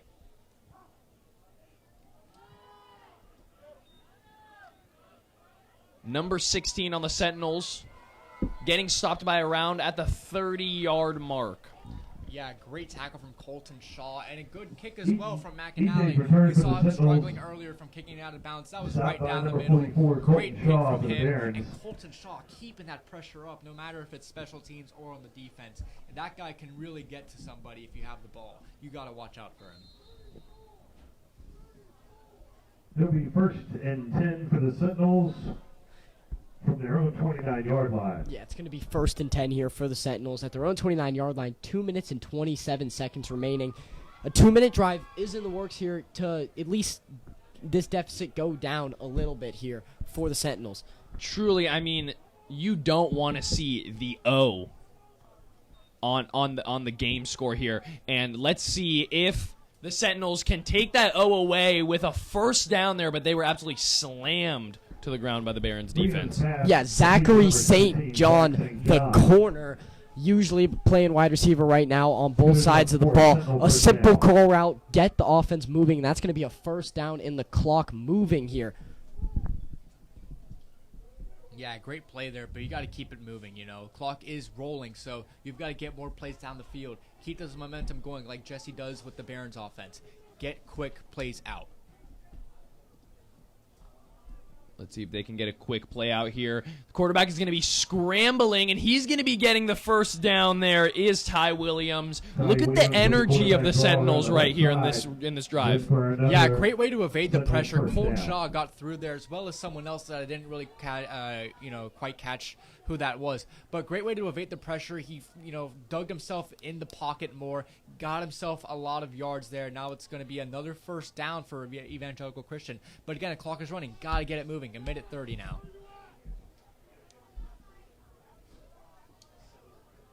First down here for the Sentinels. 116. Oh, and that's going to be blocked. Wow, what an amazing defensive play there by none other than Courtney Taylor on the Barons defense. Yeah, great deflection there by Courtney Taylor.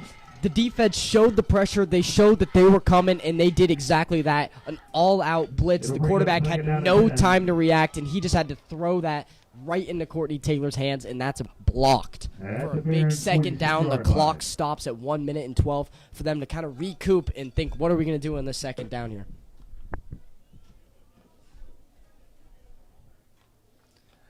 Yeah, you got to get a great play there from Courtney Taylor, but it does allow the offense to take some time, recoup, get a good play out, and we'll see what they can do here. Looks like a 2nd and 15 here with a minute to play. The play is stopped. Looks like there's a flag on the field. Flag down. False start, yeah. Again with these pre-snap penalties, and it's really been changing ways from the Barretts to Evangelical Christian. They've really been moving these penalties. These pre-snap penalties have not been good now, and it's harming them.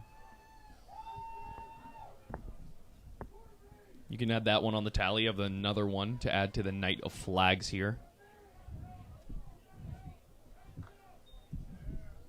in Joe Paul Stadium. And that's... Yeah, the Barons sent pressure once more, and he just had to throw that one in the general direction of one of his wide receivers. And now it's going to be a big third down here before the half. 3rd and about 20 here. They've got to take a shot like they've been doing. Maybe that fly route they've been trying so often, or just try and get something going, maybe a QB run. Try and get the offense moving, because I'd like to think they're going to go for it here with this late in the fourth quarter.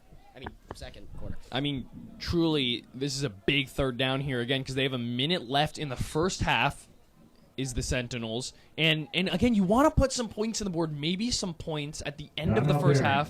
And that's going to be a Barons timeout to rethink what they're going to do on this big 3rd and 20 defensively. And stunting that momentum as well. Definitely a great timeout call there. You still have 2 left, just a couple of, just about a minute and change to left in the half. So make use of those timeouts. Keep yourself in this good position. You don't want to let off any late points and give Evangelical Christian any type of momentum coming into halftime. You want to go into halftime up and with more score on the board as well.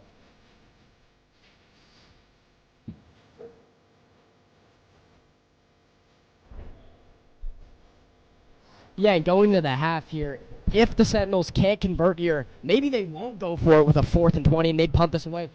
And I'd like to think Justin Chinchar, with an offense with about a minute left, would like to test his players and say, hey, you got a minute left. Let's go score some points.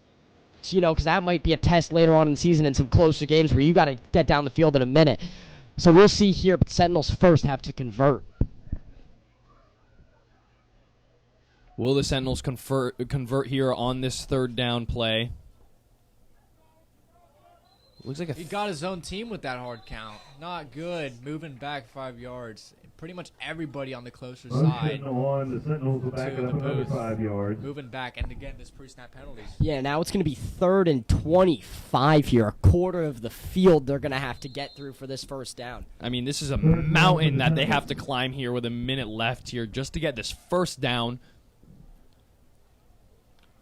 Let's see what the Sentinels can do here. Maybe some second quarter magic.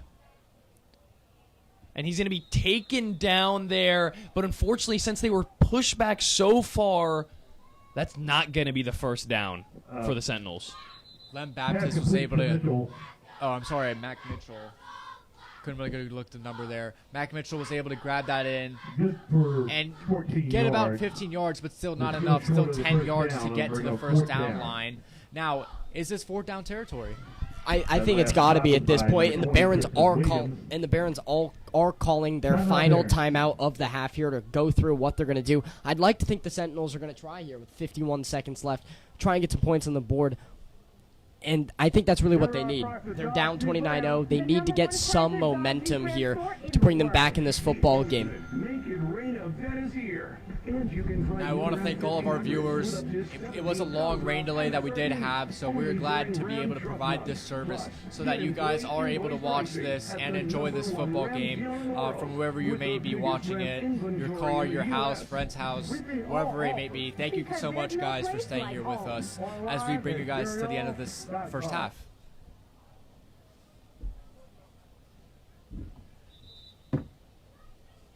.51 to play here. at the final seconds of the first half of this game here. It has been all Barons. But let's see if the Sentinels have some sort of life in them to get something on the board here in the waning seconds to give them some sort of boost of energy.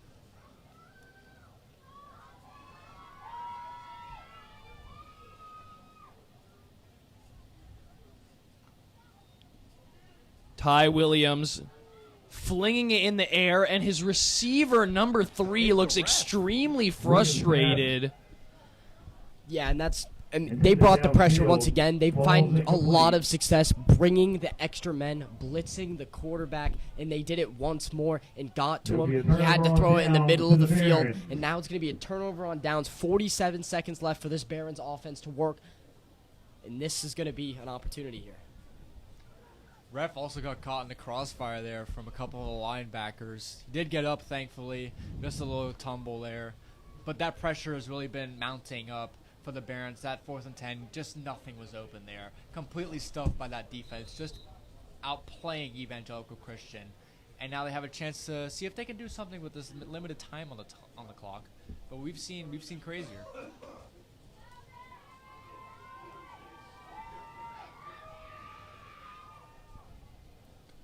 47 seconds in the end of the first half. Chase Burrell flinging it to Brendan Wright, and just an absolutely beautiful play there by Wright. Yeah, Brendan Wright made his route perfectly. Burrell found him, and now they're on the ball. 38 seconds left to go, and they're going to be moving here. The Barons are looking to score again. Ladies and gentlemen, you guessed it. There's another penalty on the field, and it looks like holding on the Barons once more, and that big play will now negate and go 10 behind instead of 30 ahead. And not what you want to see, truly. We're so used to it at this point. Are we even surprised? In the night of flags, we are truly not surprised here, because we could see Demarion Rowe visibly upset about that, had his hands over his head.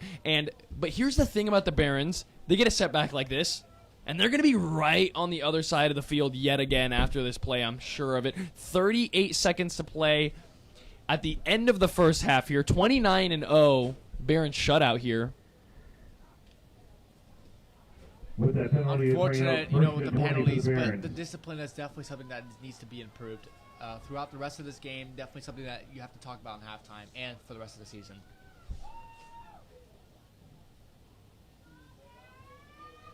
And I can see this being the type of play here from Chase Burrell. Right to Brendan Wright again, but he gets a big hit at around the 45-yard mark. Incomplete pass from Wright, but truly a great try there. Chase Burrell goes back to Brendan Wright right after that big catch in the middle of the field. The defender got to him and made a big hit. Good to see him back up. 2nd down with 32 seconds left. 32 to play here, 2nd down.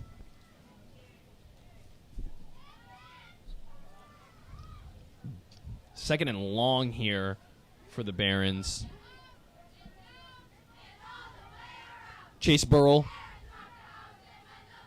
flinging it to number 7, Demarion Rowe, while he zooms to the other side of the field. And just absolutely getting out of the way of defenders, and then out of bounds there. Just completely broke the ankles of Champ Travis. Wow, what a great run from Rowe. Completely quick on the feet there. Really able to bounce back from that penalty. And they've only taken 20 seconds off the clock. The clock does stop on first downs. 21 seconds here, the final seconds of the first half. The Barons are still looking to score here. 29-0 is not enough for the Barons in this first half. They want more. They are hungry for more points here.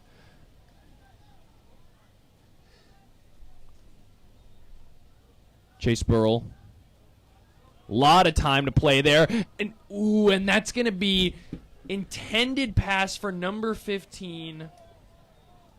But not quite there. That's going to be an incomplete pass. Yeah, Rosado. And I thought I saw Brendan open there. I thought that's where he was going to go.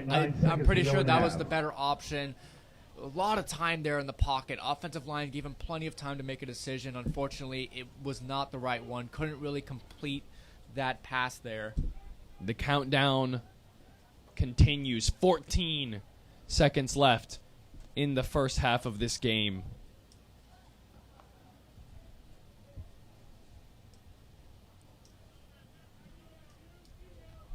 Chase Burrell flinging it out, and that's going to be caught. An absolutely amazing catch there for a first down. 7 seconds to play there.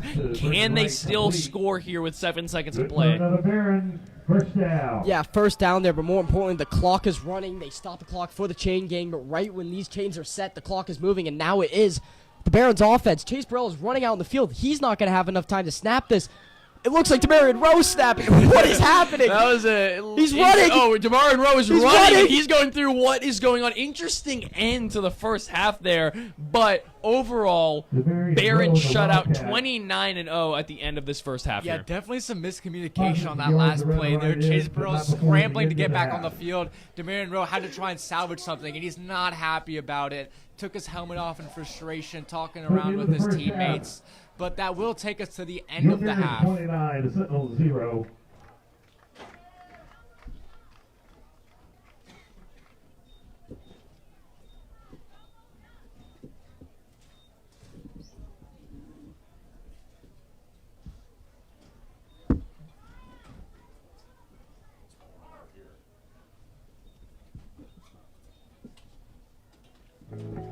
Our team here has, I would say, in excess of 100 years of combined legal experience in the field of personal injury law. And we're pretty proud of that, and we'll use that to get the results for our clients. What separates our team from many teams is the cohesiveness that we have. Each person brings a very special element to the firm.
BSPN Sports Media Production live stream for the St. Petersburg Catholic versus Evangelical Christians football game. It is 29-0 here in the beginning of this second half, and due to the rain delay before the game started, the halftime was cut short to only 5 minutes. Not much time for the players to rest here, but let's see how this second half goes. How do you boys think that the second half will go for these teams? Well, I think simply it was dominance. I think offensively they got the ball movement. Defensively they really neutralized them. Special teams even with the block punt. But the one big story of the game for both teams is the laundry on the field. Those penalties. There has been, I think we've all lost count. And as I say it, we've got another penalty for who knows what at this point. What could that actually possibly be? It seems like everything is called at this point. They're moving the kickoff back, which I feel like it might be the 5th time they've done that. Again, we'll see what the call is here. I don't even know what it could possibly be at this point.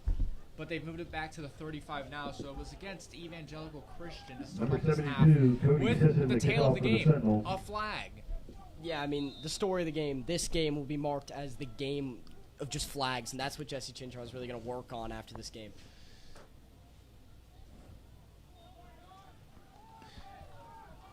There's going to be Demarion Rowe, the running back for the Barons, running the ball back to about the 30-yard line. Now this offense is back on the field. They have kind of a botched 1-minute drill. With some miscommunication, the chains moved, and they forgot that they didn't have that much time. So the 7 seconds that were on the clock ran out quickly. They couldn't get any points on the board. A little bit of frustration coming into this very short halftime, only 5 minutes, of course, as Charlie said. So important to get back on the Chase feet, Burrow in get under some points center again for on the the board, Barons. push through. Demarion Rowe joins him in the backfield.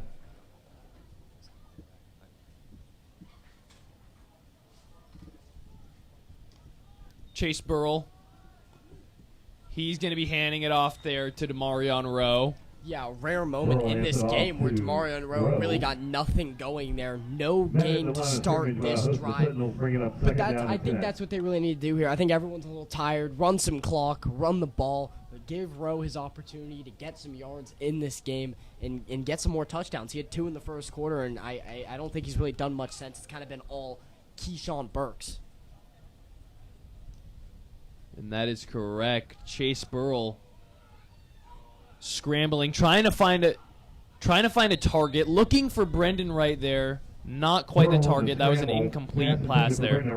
Yeah, the offensive line has really been a key factor for this team in this game as well. That's really one of the first couple times that Chase Burrell has to face some pressure there, and keeping that sack streak alive. 0 sacks in this whole season, able to get out of the pocket and throw it away to move again. Chase Burrell, a little audible action here.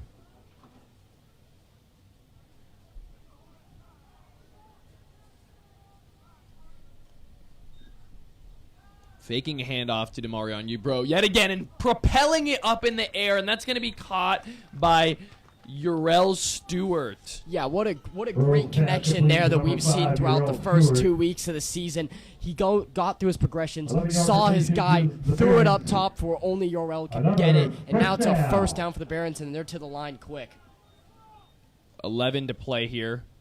First down for the Barons. That's going to be caught by Alex Malishko, the experiment they call him. Yeah, that was just a quick out route after a big first down to get around 5 yards there for Alex Malishko, and they're going to line up again quick here. Second down and 4 for the Barons. Moving at a speedy pace here is the Barons. And that's going to be handed off to Demarion Rowe, who just absolutely rushed through the defenders there to get a first down. Yeah, another speedy player there. So they're going to keep it moving really fast. Rowe has really been everywhere in this game. 2 rushing touchdowns. Let's see if he can keep it speedy again. And another flag. What do you know it? In front of our faces, that couldn't be more clearer. That couldn't be more clear of a laundry, as Dylan says, Seems flying like through the air. Back maybe. Again, let's recall this. Not the refs neon know night, what the flag night of is. flags.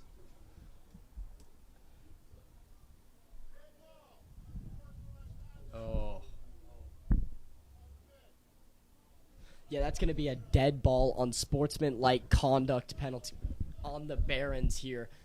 15 yards back after a good first down gain, which will now be back to a first or second. That would be a dead ball foul. So it seems like that happened because coaches, they get really Sideline enthusiastic infraction by about the the game. Barons They will run back out it up. on the field.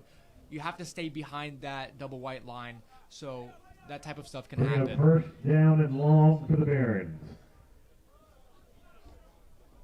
Seems like something might have been said from the coaches as well, or from the players.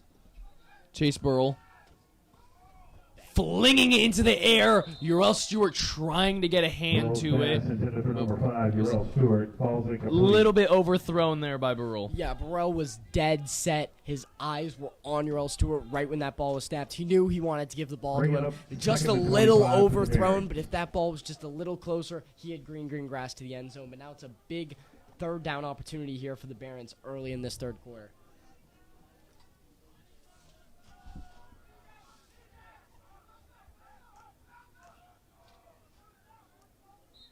Trying to throw him offsides yet again. What do you know it? Oh, actually, it might not be a flag this time. I apologize. They having a chat? Might be a spotting error or something like that. Oh, maybe a downing issue? Second down. That was the correction made by the referees.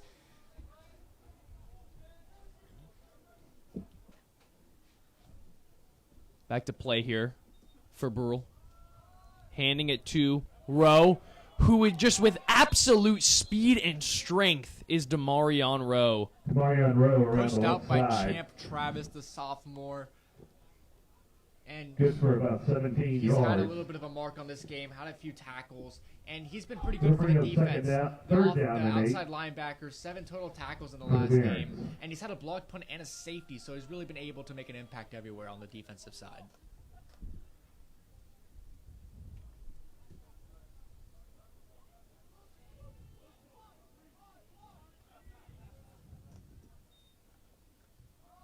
Another play to Rowe, who is going to be tricking through defenders right there, and Demarion Rowe gets yet another first down. Yeah, great run from Demarion Rowe, and that was an Rowe, unbelievable up the middle. block by Grayson Zepp. Really able to move down and just completely Good enough for another pancake Baron. and stop First down. anything from going to Rowe. I mean, Great this stuff. is what Demarion Rowe does. He gets yards, he gets touchdowns, and he gets first downs, and you saw it right there. That is a classic Demarion Rowe run play. 100%. And he's really been the key of this offense today, as it has been all around for everybody. And we'll see what magic can be done again. Barons magic. Flinging it to none other than Brendan Wright. Beautiful catch and throw there. Beautiful touchdown by Brendan Wright. Yeah, great job by the O-line there, giving Chase Burrell time to go through his reads. He found Brendan Wright open in the middle of the field, delivers a perfect dime, and that's another touchdown for Chase Burrell and Brendan Wright, a connection that we've seen a lot this year.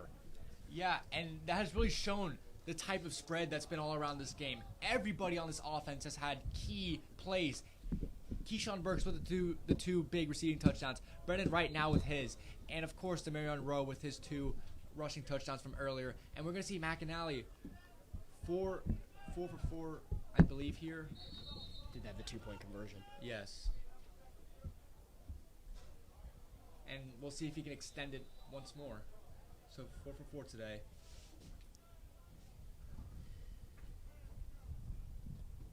Ba-da-ba-da-ba. That would have been good for The Big Mac. McAnally's kick is good. Big Mac moving once again. Really great season we've seen from him his first year playing football. Filling in for the previous And kicker, with Ben 8:27 to Hafner. go. And he's been doing a great job. Your Barons Big 36. punts on the ball. And he's been Sentinels nothing. confident. And that's definitely something you want to see out of your kicker. A confident kicker makes those kicks. Yeah, and also he hasn't had to make many field goals because it seems like for the St. Petersburg Catholic Barons, it's touchdown or nothing.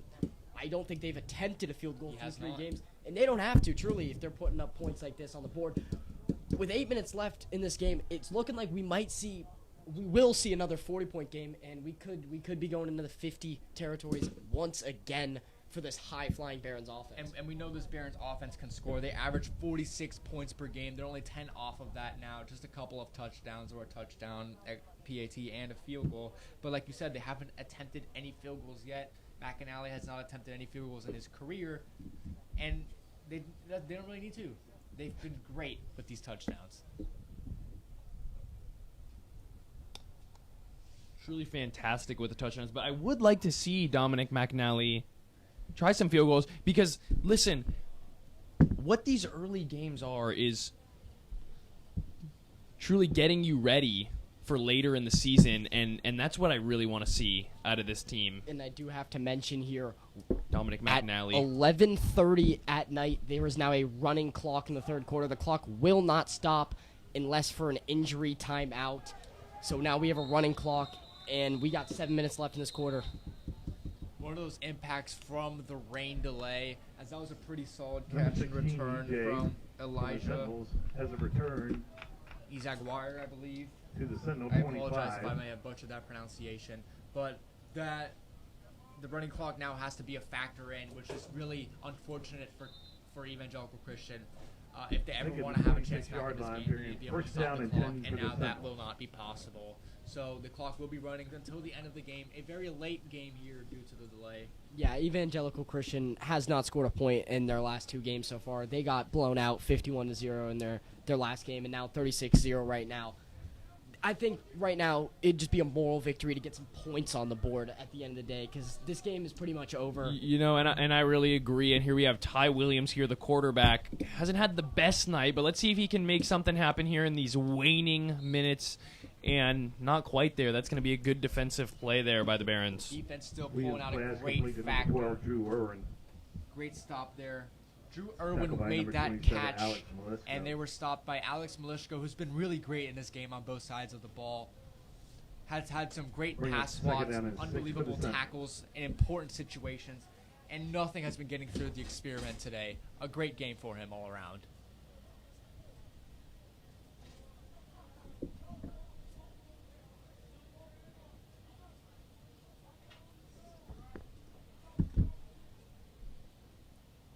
Another offensive play here from the Sentinels.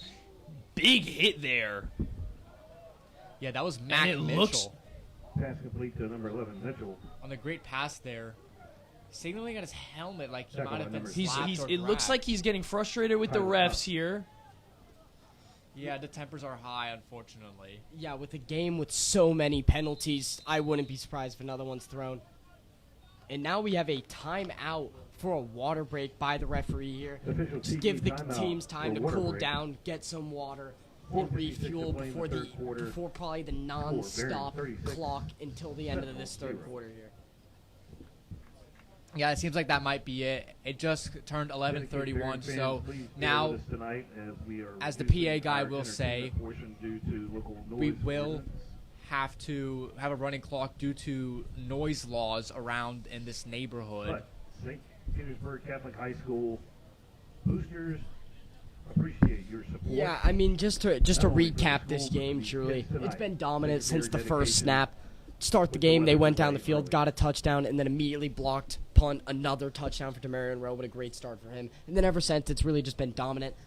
The name of the game today has been penalties, but besides all the negatives and the penalty aspects, this is another great win for the Barons, who are going to now be 3-0 heading into next week's matchup against Indian Rocks. And this has definitely been one of the more dominant games that we have seen. Of course, every game that they've had has really been a blowout, but this one in particular, they have really been minimizing the mistakes. For a Sentinel first down. Only thing that they've really been needing to work on are those penalties, is the discipline, but still a great game nonetheless in athleticism from everybody else.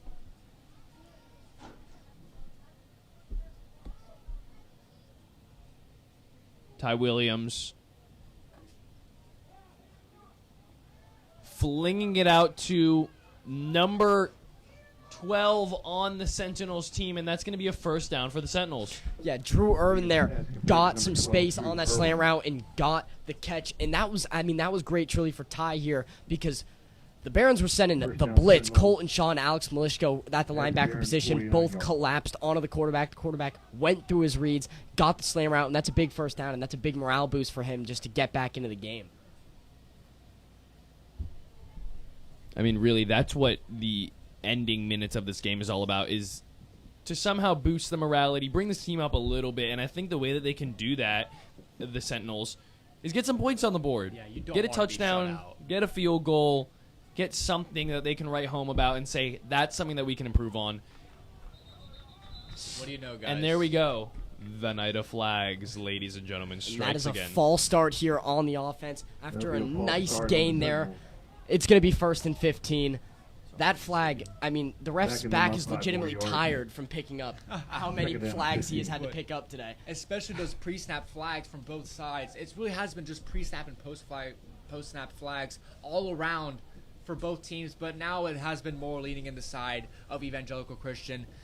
The discipline is definitely a big factor there. Those pre-snap Correct. flags Down have at really 15. been hurting them. I wish we could have a graphic or stat showing up of how many penalty yards have come from these pre-snap flags, but if I had to estimate, it would be about 50 to 60 yards.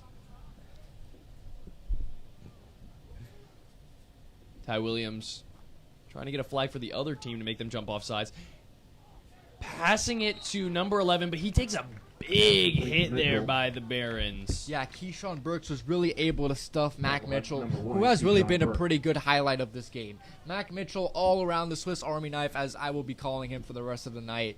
Just been doing great works for this Evangelical Christian team. Kind of been a little bit of a glitter of hope for them. But Keyshawn Brooks was able to get up there, step up to the plate. As we've said earlier, he's able to play both sides of the ball super impressively. And that was just a great play to really stunt any offensive gain. And it's going to be a 2nd and long.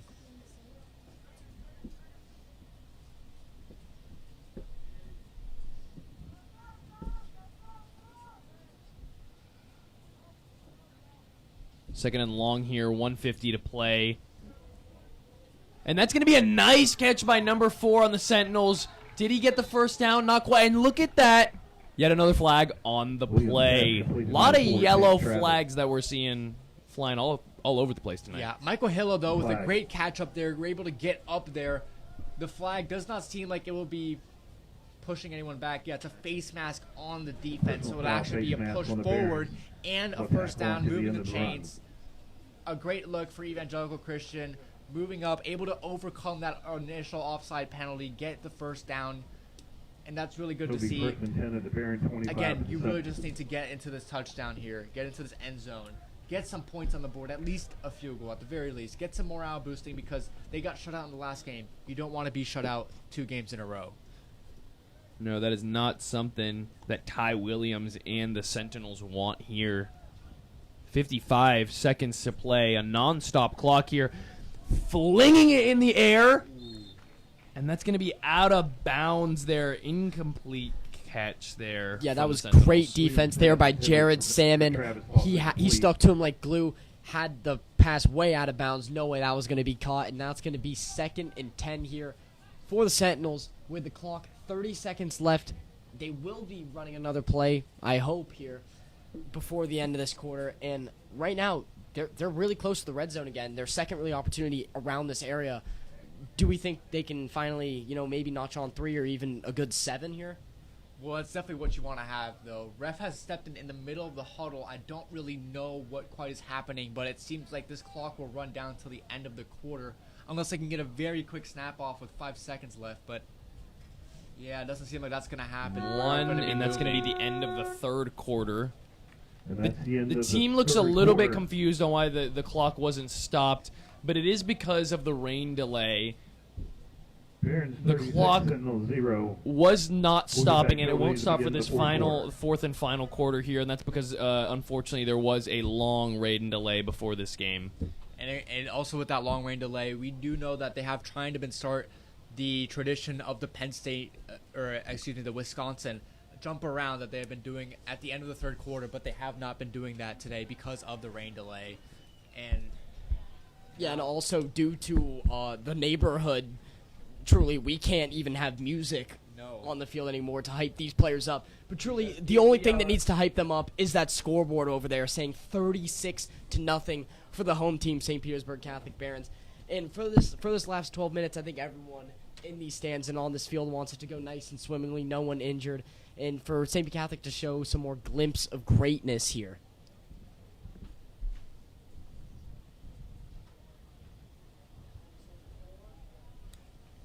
Yeah, I mean, it is a late night here in Joe Paul Stadium in St. Petersburg Catholic High School, but another dominant night here, and even though it is a late night after this long rain delay and the players are tired, they are still playing at the top of their abilities.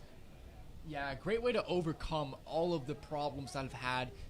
Like I said at the very beginning of this broadcast, it's really hard to warm up and then do it again after a rain delay. So great work for the Barons. See if they can keep this pressure moving. What, guys? The night of flags. Flag on the play. I think it's honestly impressive how many flags have come on this field. Illegal motion. Illegal motion on now. the Sentinels. Illegal motion here. That's got to be the 20 or 30th flag here just today. I don't even know how many times the ball's been moved back in 1st and 15 and 2nd and 15 has just become so common now in this game, truly. Ty Williams.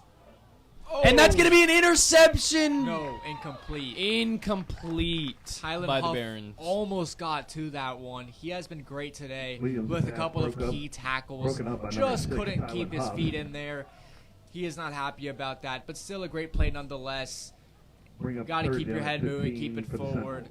But that just shows the domination that SPC has had in this game. And now a big third down here at their own 30-yard line. They got to get to the 15 to get the first down. 3rd and 15 here. They've got to air it out. They're going 5 wide.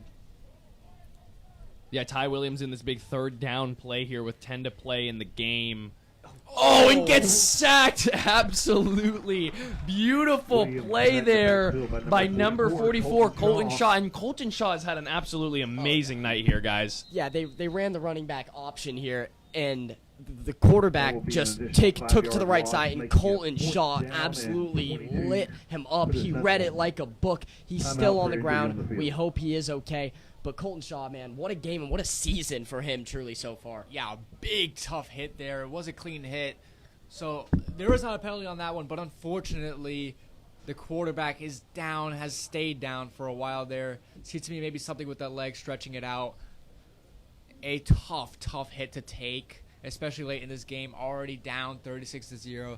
Type of play that really kills some morale there. So unfortunately, he is down. We hope that he is all right. He will be able to walk off on his own. That's always the goal here, as he does seem to get up with some assistance. Maybe he'll be taken walking down to the bench.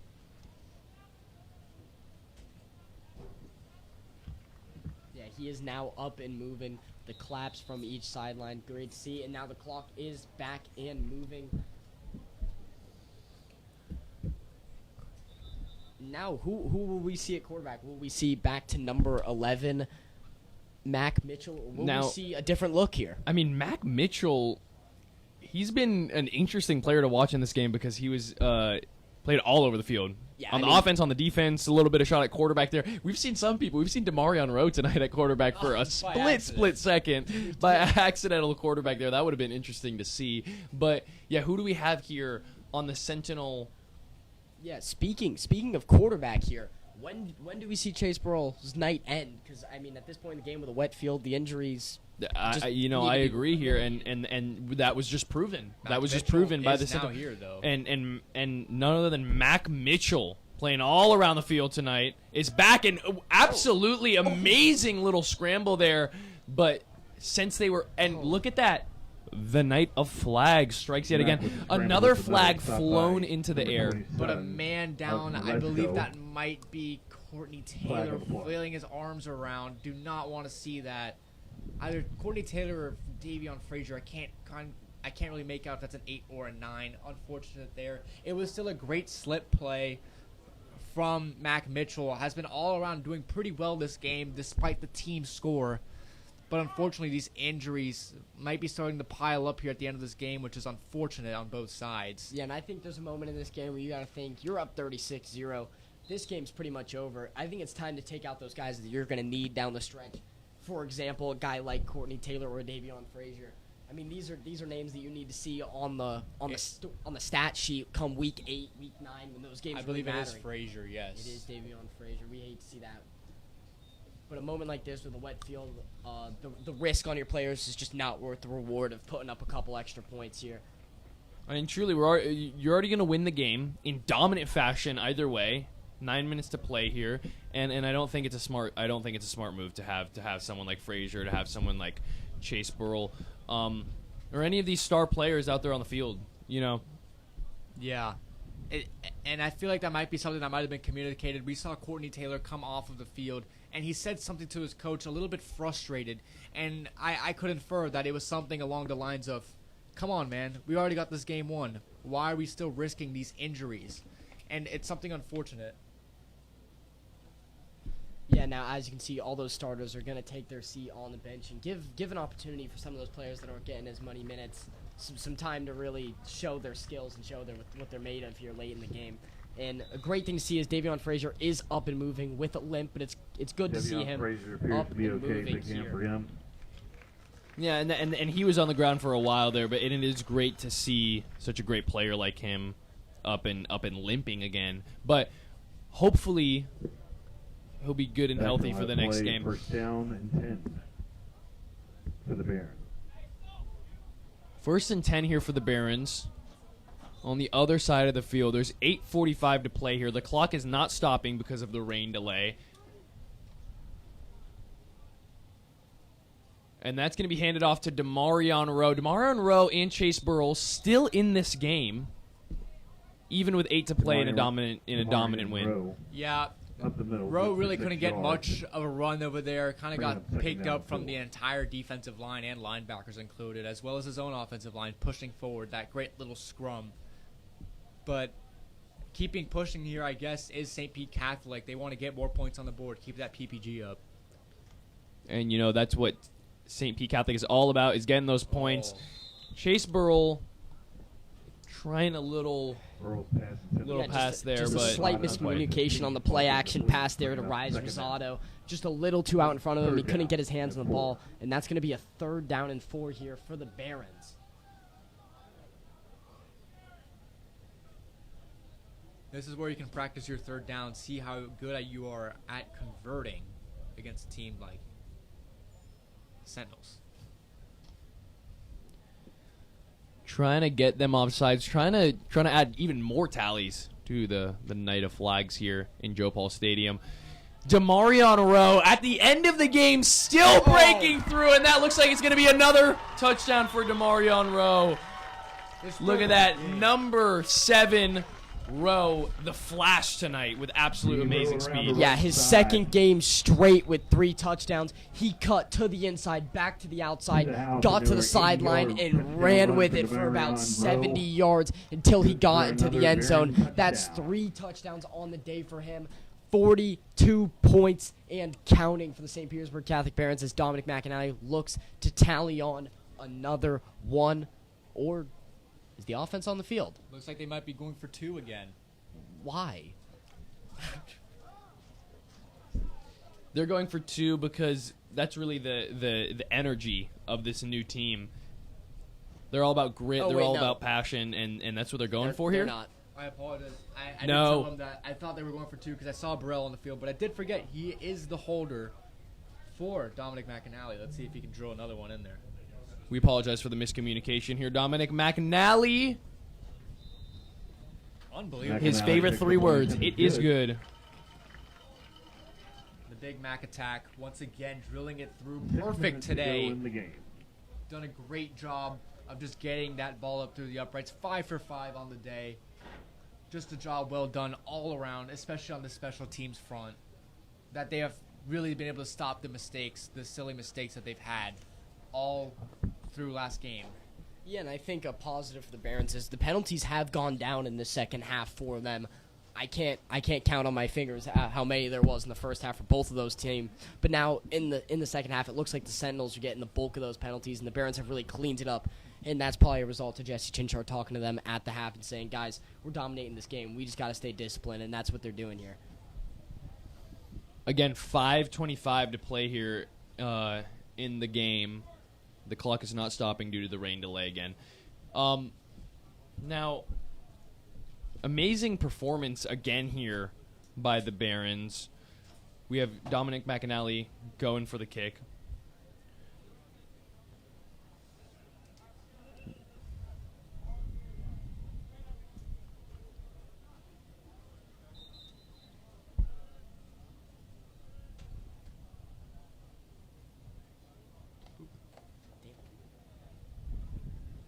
Great kick.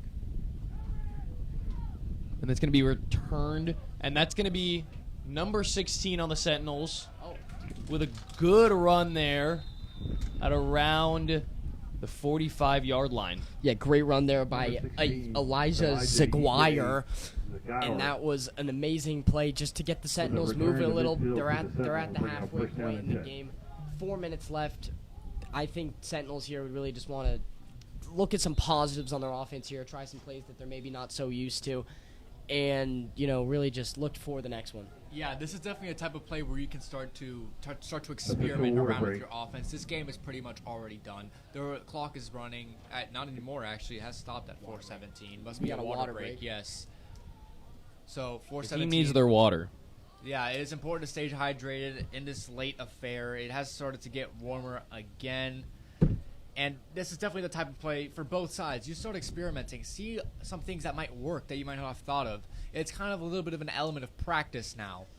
If I'm both teams, I'm putting in all of the backups, and I'm seeing what they can do. What can they prove in a game-time situation now that this game is pretty much into the hands of SPC? Let's see if Evangelical Christian can get some points on the board now. In such a dominant win for the Barons, what is something that you think that they can look forward to in their upcoming games? We could talk about it after this play here. But that's something I want to think about is what is great, but what could they also work on to hopefully have a great rest of the season here?